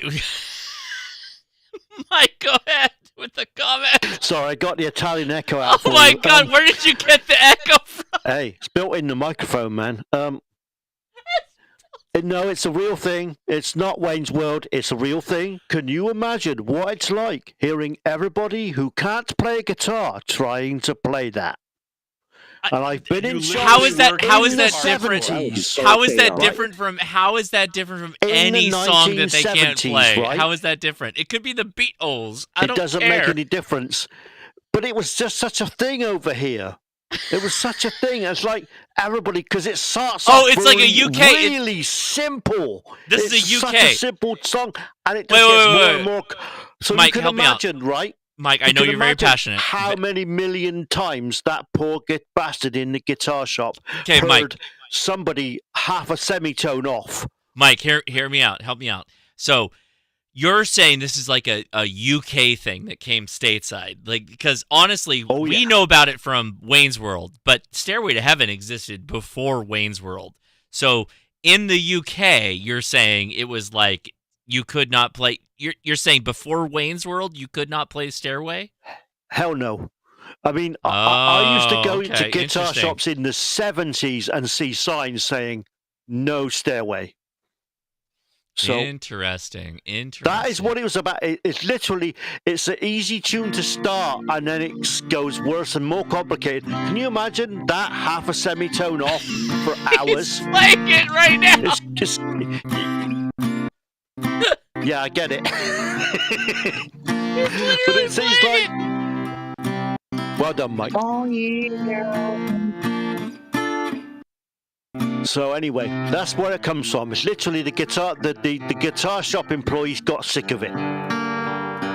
You know Would you let him play this, Mike? The first time they teach you how to play on guitar too. Well, here's the thing that pisses everyone off because they hear the beginning, like. Yeah. Actually. Dun, dun, dun, dun, dun, doing a C chord. We're literally playing Stairway on my live stream. Doing a C chord, Mike. Comment. Wait, where is it? Let me go grab my guitar and I'll play some. I'm about to get my kid to go get me a harmonica. Quick. Hey, Mike, playing the C chord is easier that way. Play what? Play in C chord. I might be tuned down. Mike, are you tuned down to? Well, he's playing it. He's playing it. I'm a whole step down. I don't think it's rip any monetization because he's literally playing it. He's literally playing it. You can't ban me for this. Mike, play it and drop D. Yeah, zip it down to like Slash does to what was that D flat or E flat, and try that one. I'm a whole step down. I am a half step lower than what Slash plays, and a half step lower than what Jimmy Page plays. Oh, he's deep. Then go up one step down. That is deep. I'm not tuning my whole guitar for you. That's what it's tuned. I play a whole step down. I'm not going to jam with you here. In case you haven't noticed, I don't have a high voice. So when I want to play guitar and sing, I always tune a whole step down. Somebody give me a G. Where's the G? I need a G. You want a G? No, I need a G harp. I need a harmonica for G right now. Yeah, that's a G. That's a G all day. Oh my god. Anyway. Josh, give me voice and I'll play you some Toby Keith. Jody's meme in the chat there. Which one? He put two good ones in.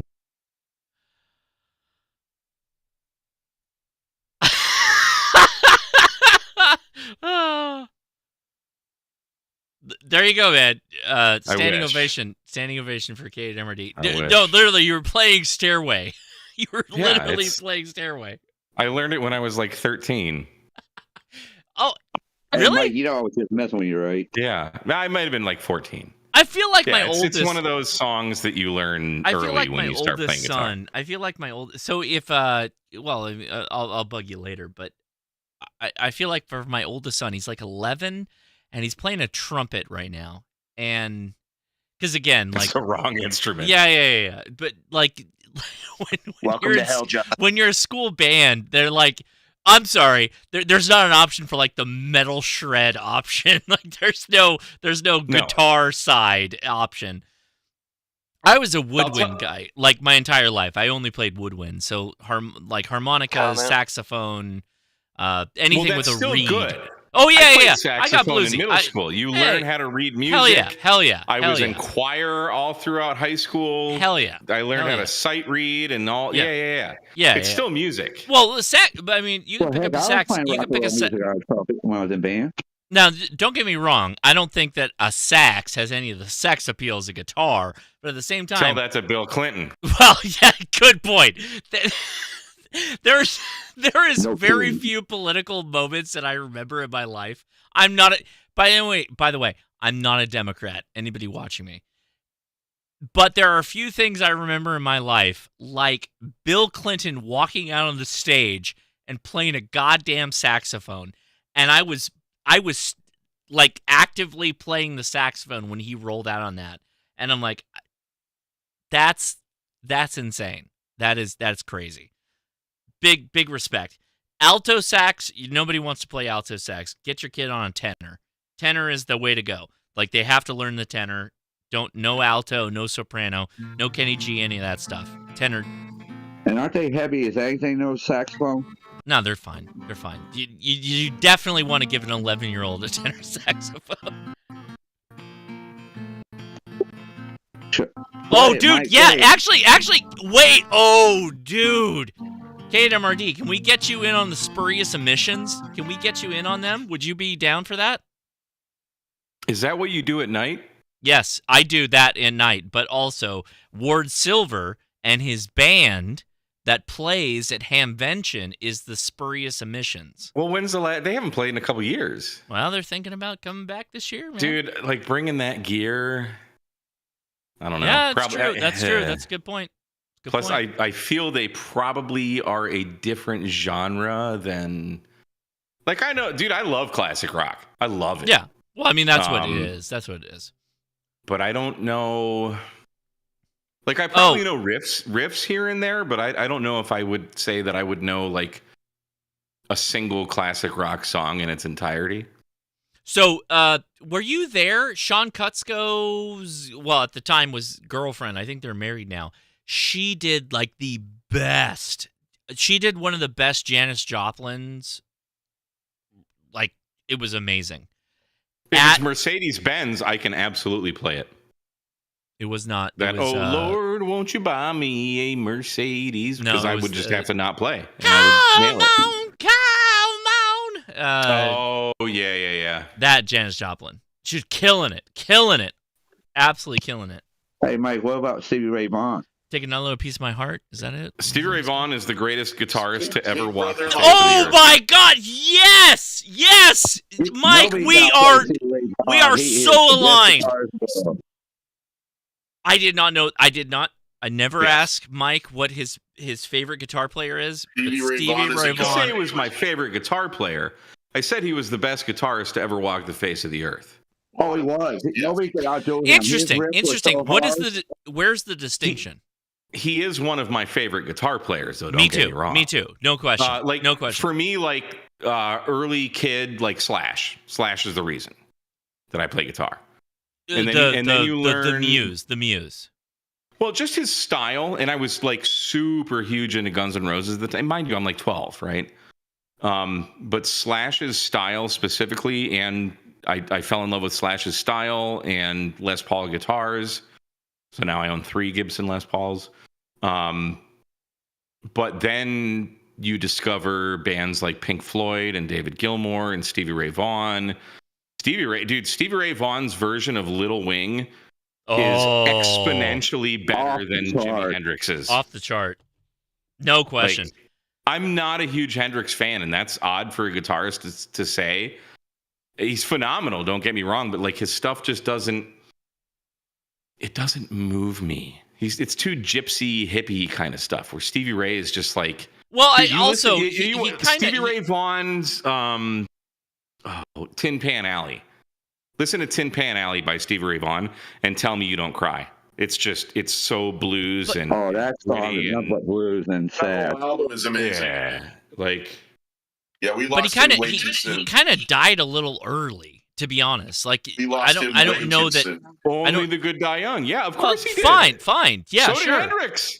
Well, yes, Some would say so did that guy from Nirvana. Well, my point was about Hendrix. Hendrix died early, so I don't know that he was on the same level with Stevie because you're comparing Hendrix two kind different. of started it all. Like Yeah, Stevie well, would tell you that Hendrix is like Yes, his of muse, course, right? of course. Yeah, of course. But always Hendrix is number one on every guitar best of list, right? And then you guys Clapton. There's Malmsteen. There's Malmsteen. Vai. Yeah, for sure. There's Joe Bonamassa. There's Petrucci. Buddy Guy. Django Reinhardt. Holy crap! Don't forget Billy Gibbons. Yeah, I'm not a big ZZ Top guy, but yeah, Billy Gibbons. B.B. Same King. thing with the guy from Cheap Trick, BB King. the list goes on and on. So, like, to say who's the best, gets a Prince, dude. Prince is probably insanely good. Prince is right behind Hendrix. He rewrote music. He made a new style that nobody can do right now. Everybody's tried to follow his style, and they can't. It's just like Slash. Well, Mike, what do you like about this comment? John Mayer overtook Stevie Ray Vaughan, in my opinion. John Mayer. This is a comment. Incredible. He is. He's really good. He's really good. He's really good. I don't care particularly much for his songs. Not that I've listened. I mean, "Slow Dancing in a Burning Room" is like the only song that I know, and I think it's fantastic. And it's just so dark. I love it. It's up my alley. But if you just like, I watch quite a bit of John Mayer actually on YouTube, just his live stuff. Like, if you just watch him play, dude, he is phenomenal. Effortless. He's incredible. I got nothing bad to say about John Mayer. I like it. What about Dude, the guy I like it. Foo Fighters? He's pretty good. He was in the bomb. I can't remember his stinking name. I can see his face. Dave Grohl? Yeah, Dave, man. He can play guitar. He's a riff guy. Yeah. Well, I mean, he was He's also a the songwriter. drummer on Nirvana. Yeah, Like, he's not stupid talented. In terms of like guitarists, I would not put him on. Like a lifelong commitment to guitar. Like, there's a couple of people. Well, we already mentioned half of them, but the lifelong commitment to the guitar as an instrument. I don't know that Dave Grohl is the one that I'd be like, yeah, that's the guy. I mean, I don't even know that I put Prince on this. Like, Prince is a vocalist, but also extremely talented. 100% is on this list. He is. Prince He is a guitar player. He's not a vocalist. He's a guitar player. Prince. You're okay. Have you seen the? It's like a rock and roll hall induction. Where he does the solo. While my guitar gently. And he walks away with a solo for like 3 minutes. Yes. And that was absolutely improvised. Yeah. He did that Prince, as an FU. 100% is one of the greatest guitarists ever. You're selling me on this. Yeah, you're right. You're right. He did that as a Purple Rain on, I think it was Americans Got Talent, and he won. I can't remember the kid's name, but he played Purple Rain like Prince did. I have no idea what you're talking about. I don't watch television. I make YouTube videos. Mike, do you listen to Jimmy Vaughn or Eddie Van Halen?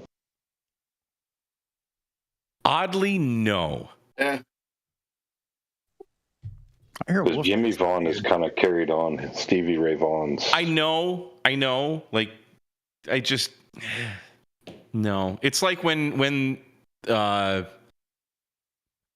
did Blues Brothers 2 and Jim Belushi played. You know what I mean? He's not Steve Belushi. It's not as good. It's just not as good. Hey, I'll tell you. The original was better. People are just straight dropping guitar licks in the. I'll tell you another guitarist that isn't very well known right now. He's right up and coming in the folk is Billy Strings. That kid can play. Yeah. Oh yeah. I mean, Couldn't Stand the Weather is still one of the greatest albums ever. And while we're talking about instruments and guitars here, you want to know the one instrument I haven't heard discussed yet? Bagpipes. Skin flute? What about the hurdy-gurdy? Scotland forever! Corn. Do you know what hurdy-gurdy is? How about the band Freeze? That was an awesome band. What were you just talking about? Bands now? What are we doing? What are we doing out here? I got to bring back. Josh, did you see my last message? Hey, remember Nickelback? They had a couple good ones. Remember, what was it? Rockstar? Rockstar was a good, you know, like everybody talking right now was probably partying in a bar 10 years ago, listening to Rockstar playing. And you're like, this is the best frickin' song ever. I also. That was a good movie too, Josh. Have you seen the movie? Of course, yeah. I think it's been longer than 10 years. Lies. Awesome.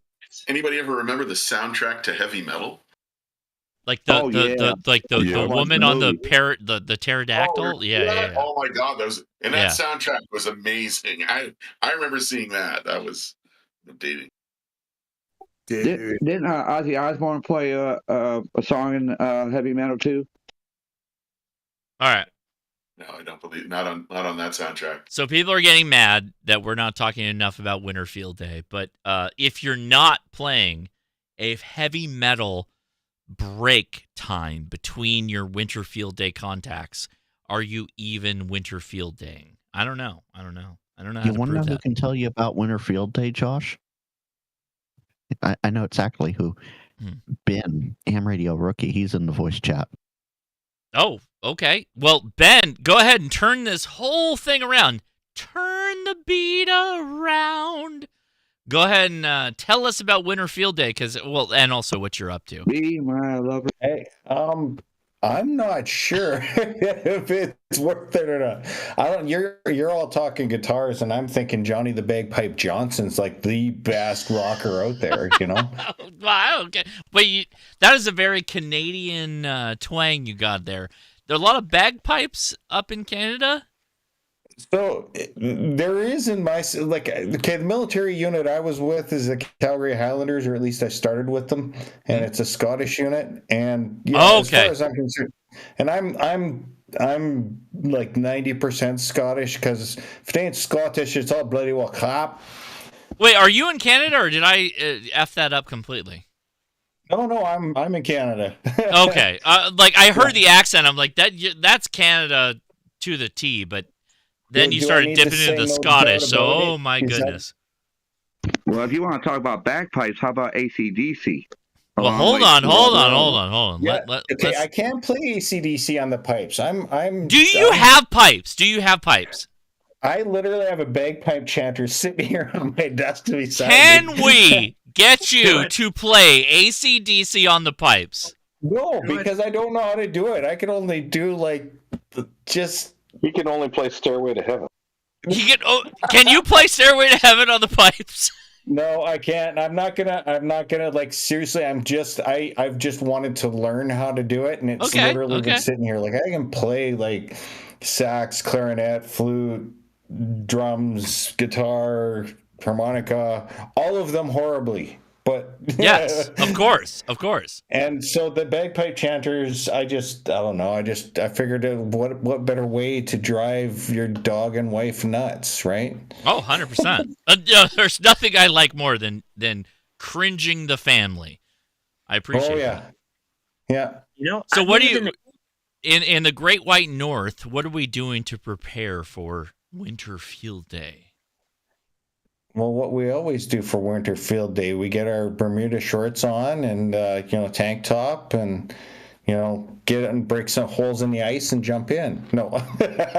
And play some AC/DC. Yeah. There's... It's got to be Rush, though. It's not AC/DC. It's got to be Rush, right? Well, yeah, you could do that. It's... What other Canadian bands like? No, but even is that? Well, I don't know. You tell me. How often are you dipping into the Rush catalog? Like, if you've got that power, I'm gonna jump into the ice. What song am I gonna play? Are we playing YYZ or what are we doing? Oh, if you're doing stuff like that, then you got to do like Great Big Sea. You got to do some of the sort of the Celtic rock people. Are you familiar with Great Big Sea? I don't think so.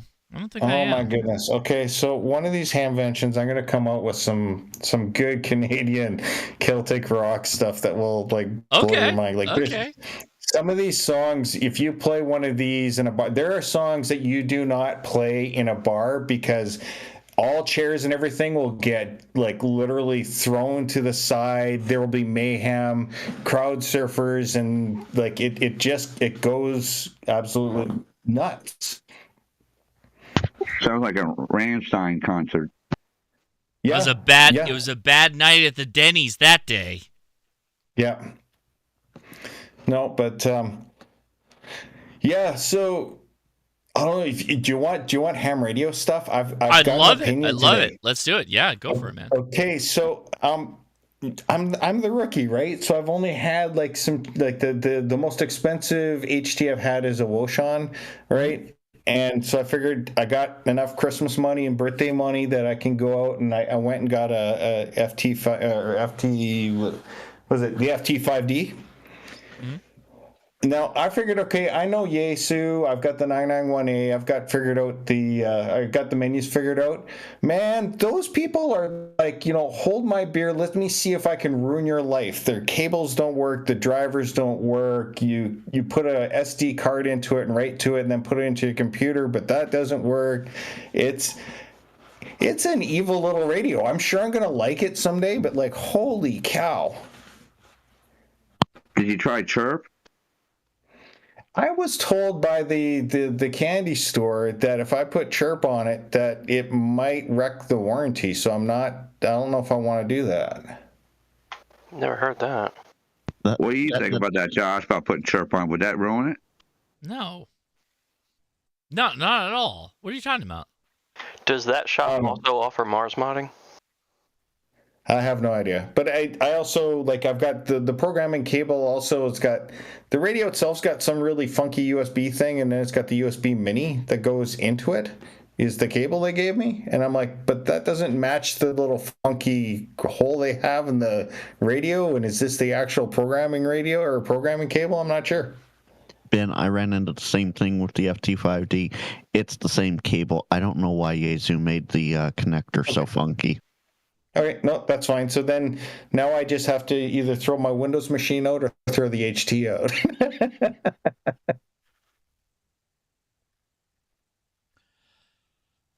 Are you talking about the Wanshu cable?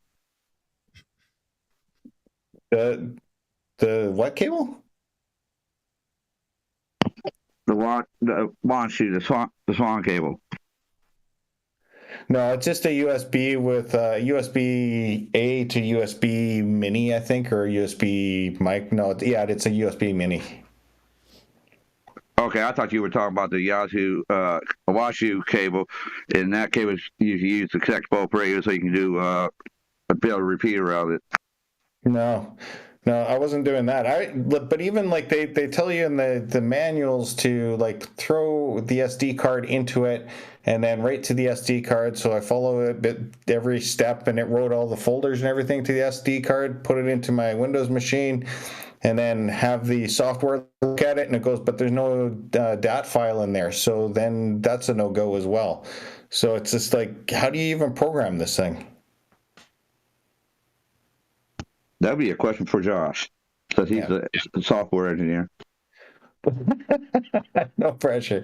No, it's just me whining. I've got nothing else. That's all I wanted to say. I'm venting. I'm venting to like other people, just going like, what the hell? I don't know that I can add anything on that, to be honest. Okay, so let me tangent here. So I've turned it off and on again before you ask. What's that? I've turned it off and on again. Okay. Well, thank you for hanging out. I appreciate that. Okay, so Winter Field Day. Yeah. People are like, hey, why are we hanging out here? This is for everybody. It's open, wide open. How is there any questions we have for Winter Field Day specifically? YouTube chat, voice chat, whatever it is, come right now. This is the time. Winter Field Day questions, go. All right, I'll ask one. Go for it, man.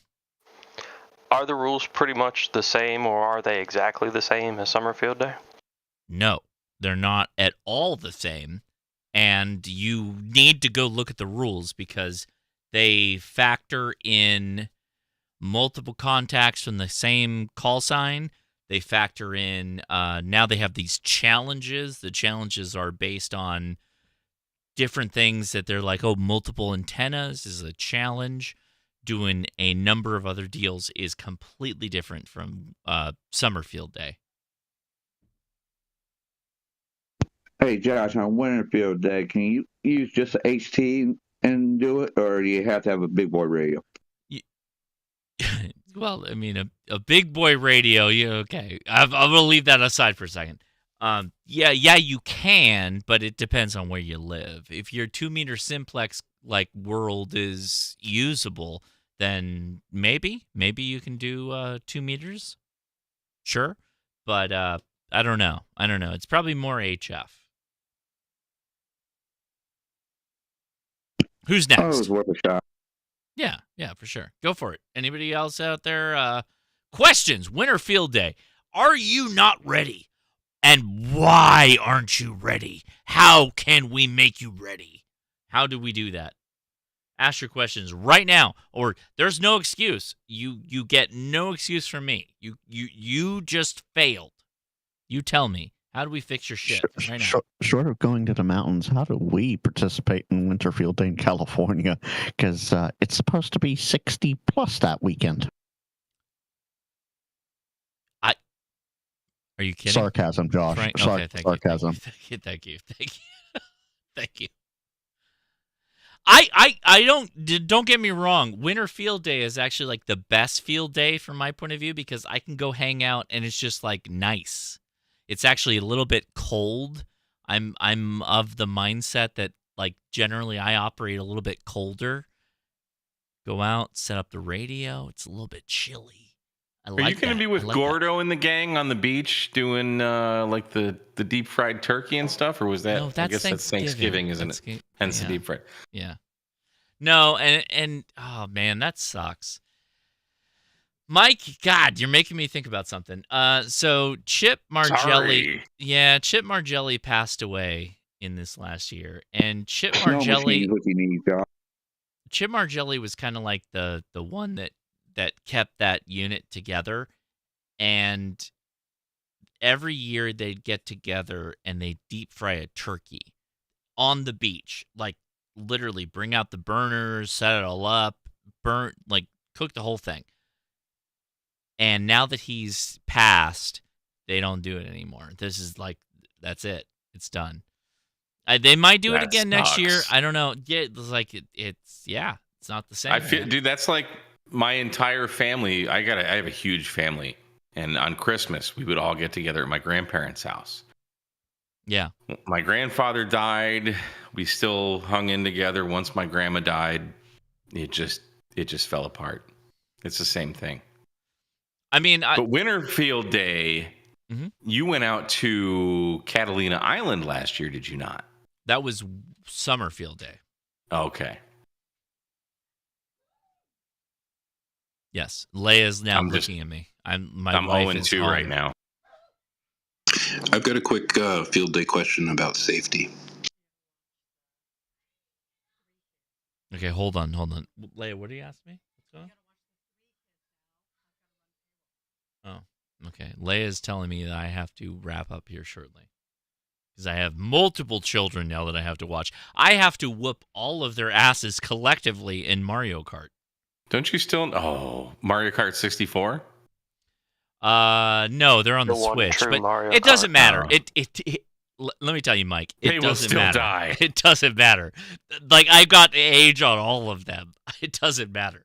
Dude, Mario Kart is my jam, dude. Dude, I'm telling you. I started out this live stream saying I was trying to teach my youngest son how to drift. My oldest son, he was like, I don't need to know that. Like, Dad, I can figure it out. I don't know. I don't know what to do.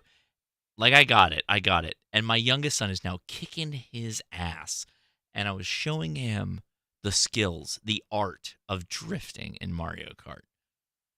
It's not like it's complicated. It's not like Tokyo Drift. That's right. It's all about the family. It's all about the family, to bring it in back to ham radio. It's all about the family. I don't know where I'm going with this. That's where I'm at right now. May have enjoyed the journey. Thank you for riding along. If you can't drift, you're not going to win. Simple as that. Yeah, I don't know how to. Well, I mean, my oldest now, he's completely outside. The youngest is like, I see it. I just did a purple sparks on my wheels, and now I'm boosting an incredible amount. How did I do? Does Mario Kart? So I haven't played Mario Kart since 64. Does it still cheat like hell with the AI? Dude, yes, Mario Kart yes, 64 is yes, a jam. Yeah, yes, okay, yes. Okay. So, Mike. So if you're in last place, you're going to get 3 red shells and then the blue shell. The blue shell's what. Yeah. All right. Okay, but hear me out. So when you're in first, like all the way in first, I have been. You're screwed. You're screwed. No. You're not. You're not, because occasionally it will drop you the mega horn. It's a little red box with a horn on it, and it will blast anything away from you. Anything. That's like the lightning, kind of. But it's just for you. It's just for you. It's just for you. But if you blast the lightning on Mario Kart 64, no, you can't blast the lightning. You can't blast the lightning. You can't. Well, if you get lightning, if you have the boombox, you're done. But I literally rolled around for multiple laps, and somebody fired a blue shell at me, and I had the boombox, and the blue shell went like it did the little like circle around and started to dip, and I hit the button, and the boombox completely obliterated the blue shell, and then I just sailed in and. That's still Mario Kart being a dick, though. No, I won. I'm the winner, dude. I'm the winner.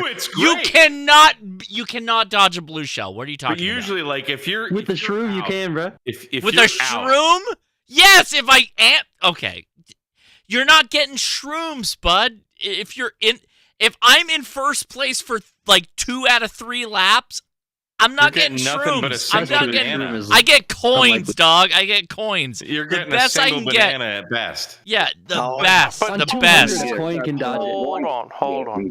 If you're in first in Mario Kart, it's time to race. You don't need any of the items. I'm racing my kids, dude. I'm racing children.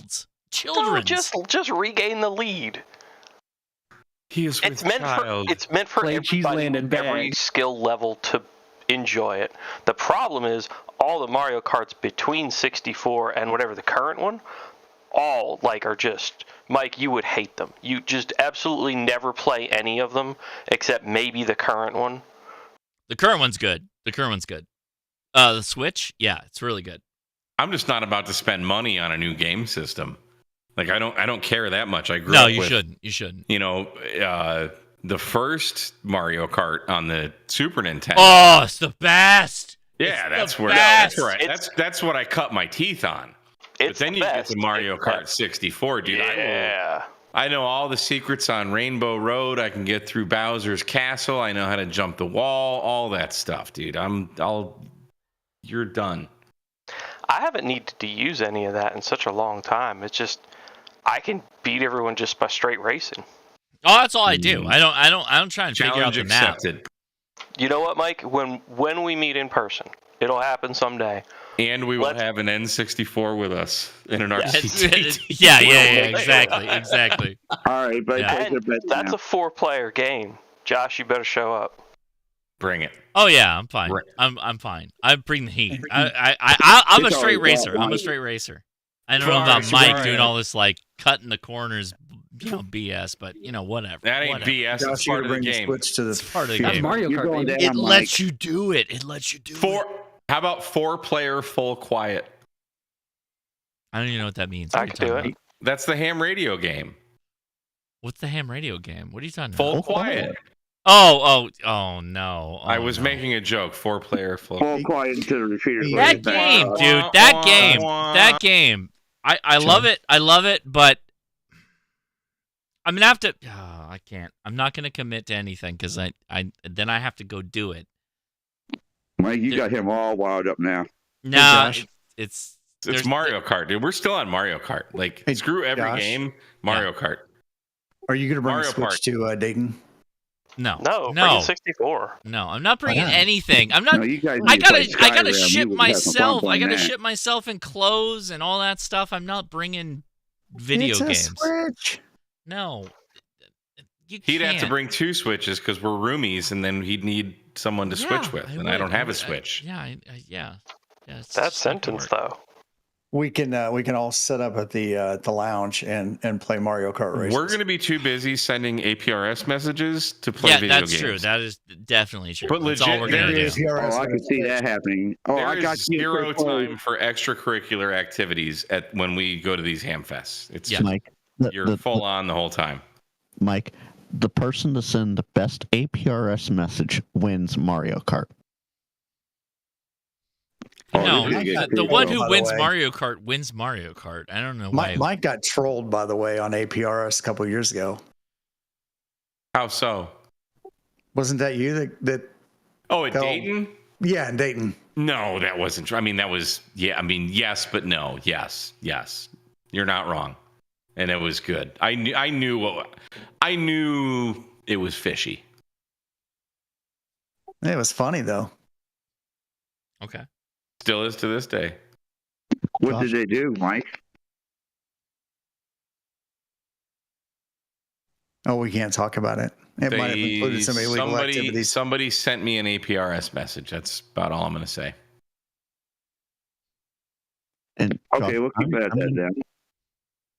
So, Josh, I have to jump out for tonight because I got to go to that 4-letter nasty word that nobody likes.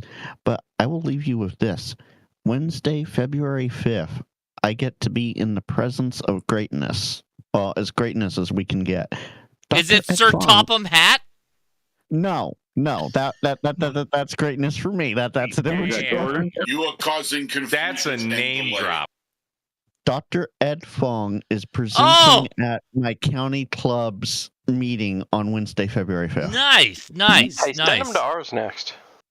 I dare you to end his talk at an hour. Good luck.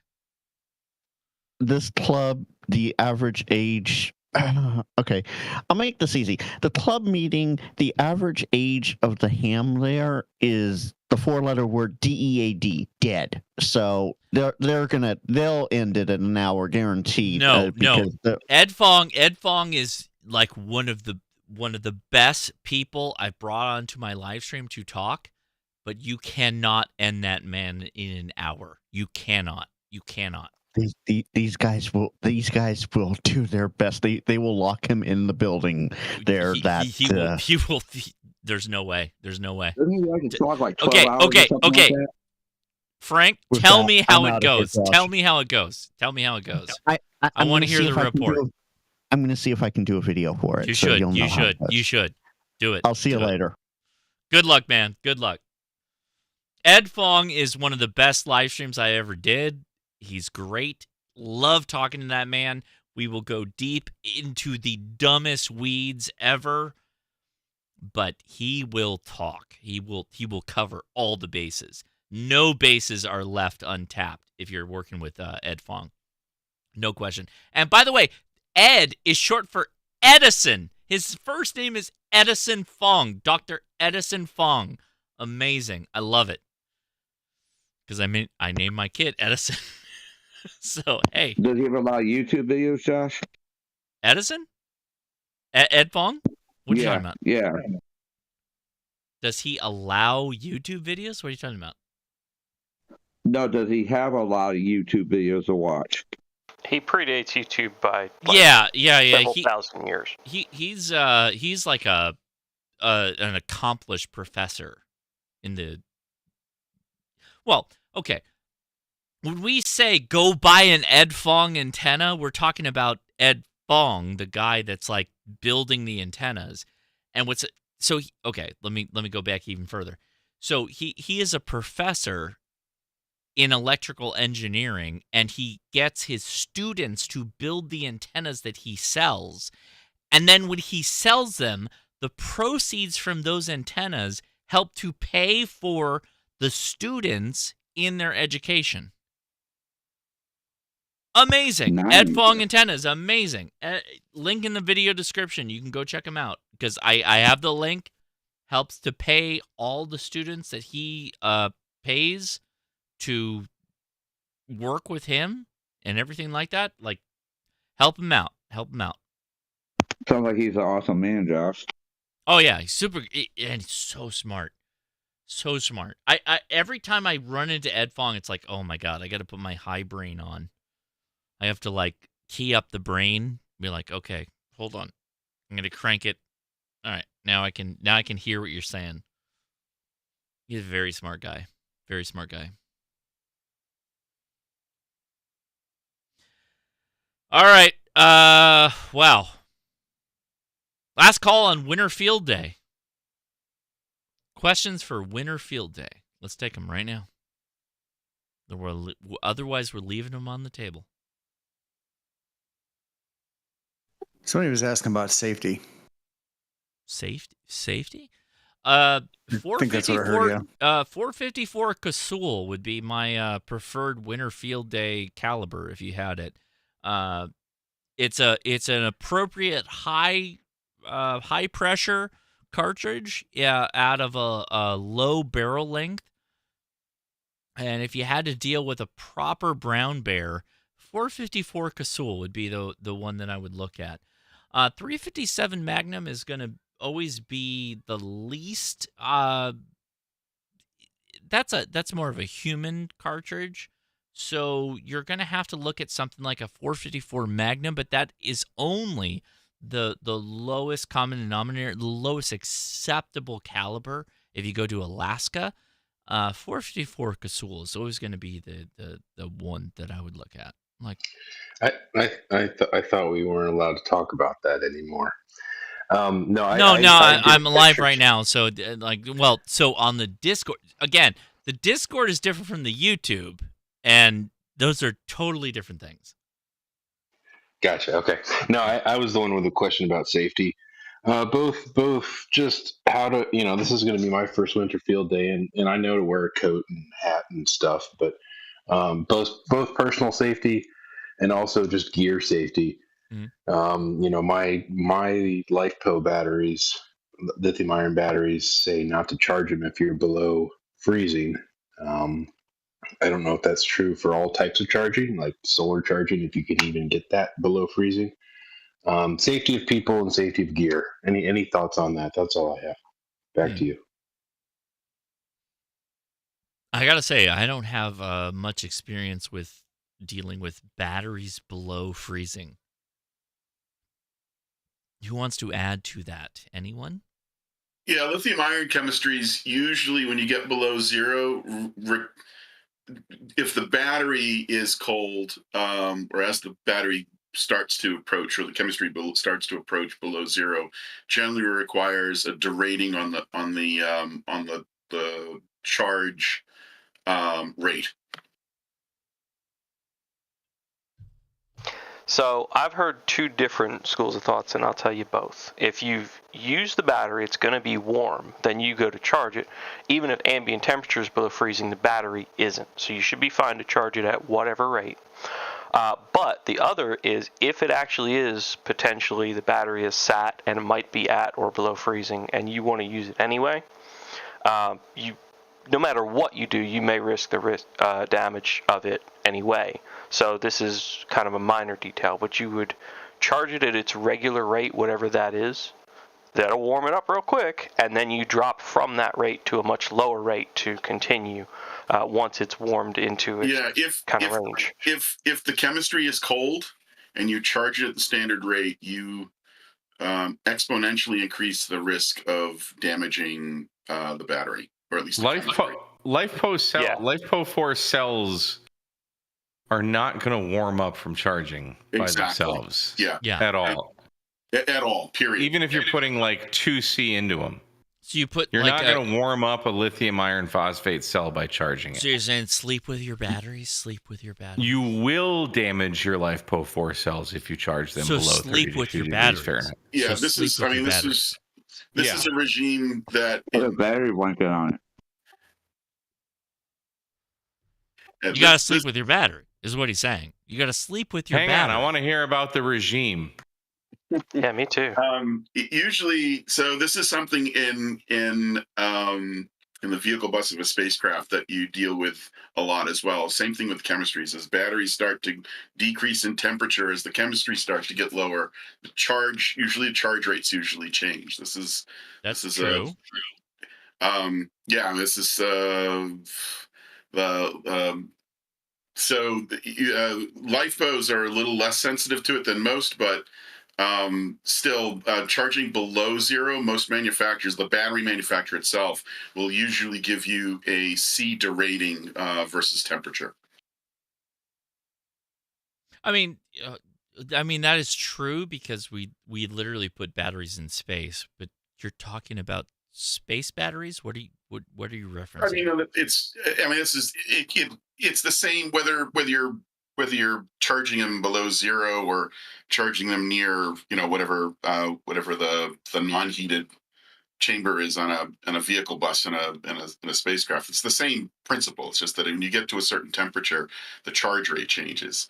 Most LiFePos, if you buy the raw batteries, there's a charge temperature derating. Like if you asked for it, most people don't deal with this, but if you live up north where I used to live, or if you live in an environment where your battery may sit, just quiescent, it's just going to sit outside and it's 15 below ambient, running 1C charge through it, it's probably going to shorten the life of that battery pretty quickly.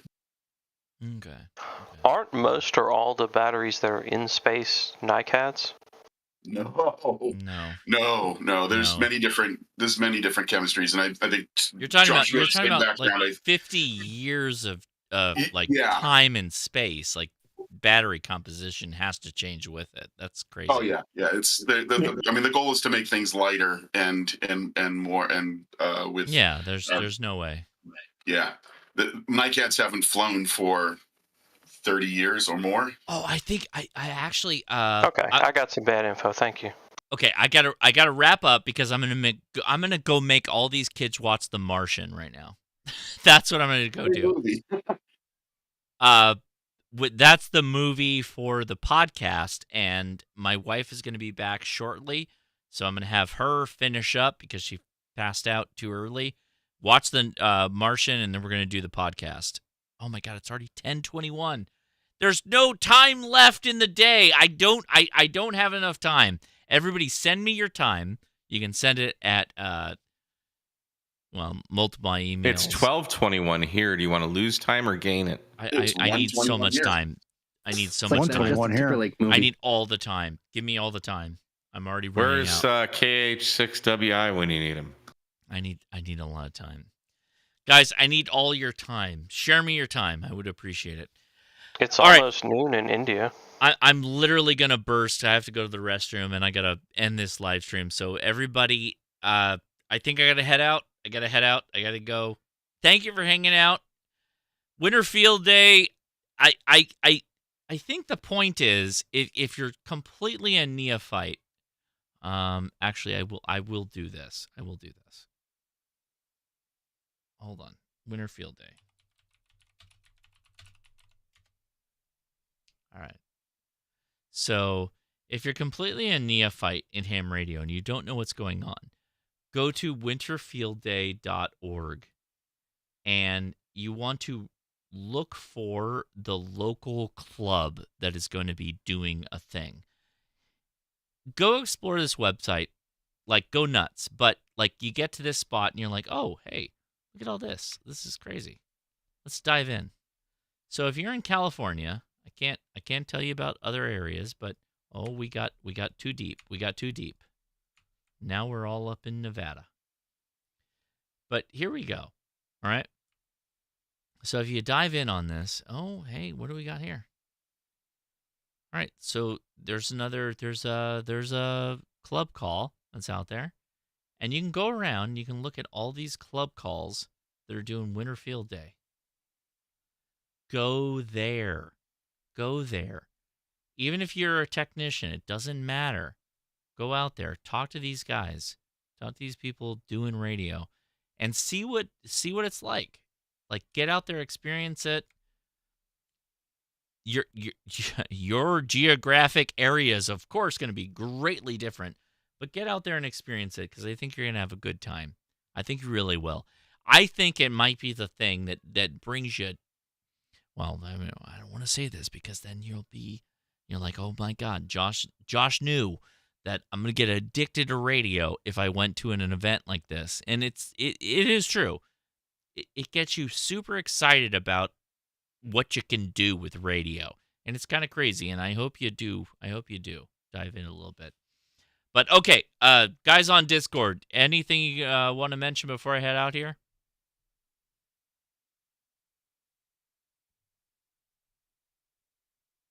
Anybody on Discord?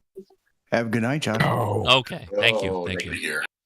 I'm going to go make those kids watch The Martian before my wife gets back, and maybe by the time she gets back, it'll catch her up to where she was on the video. And then we will do the podcast. So I will be podcasting here shortly. 7-3, everybody. I appreciate you. Take it easy. See ya. All right. Man, I'm tired, but so when we sat down to do the live stream for the podcast, we were going to talk about the California wildfires. So if you didn't know about this, we do a podcast every week with my wife. My wife is actually at this point probably more preparedness minded than I am, and she was like, "I just want to make the whole podcast about the wildfire." And I was like, "Oh, okay, let's do it." And then my oldest son, had a bit of a night terror issue. But we're going to record tonight.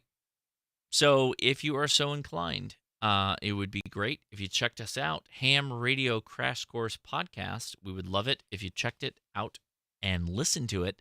And then sent us the feedback on Apple Podcasts. If you could do that, that'd be amazing. All right, guys, I'm going to head out here. We love you. Thank you for hanging out with us, and I will talk to you later. 73. See ya.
What happened?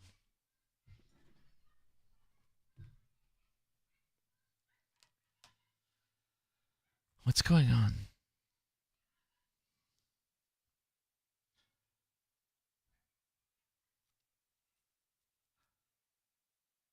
So if you're not listening to the podcast, we're dropping the link for the camp out There's limited seating, limited spaces. And the opening will be on the podcast link tomorrow. So if you're interested in that, this is the only way to get into the podcast campout, HRCC campout that we do. And that's it. 73, everybody. See ya.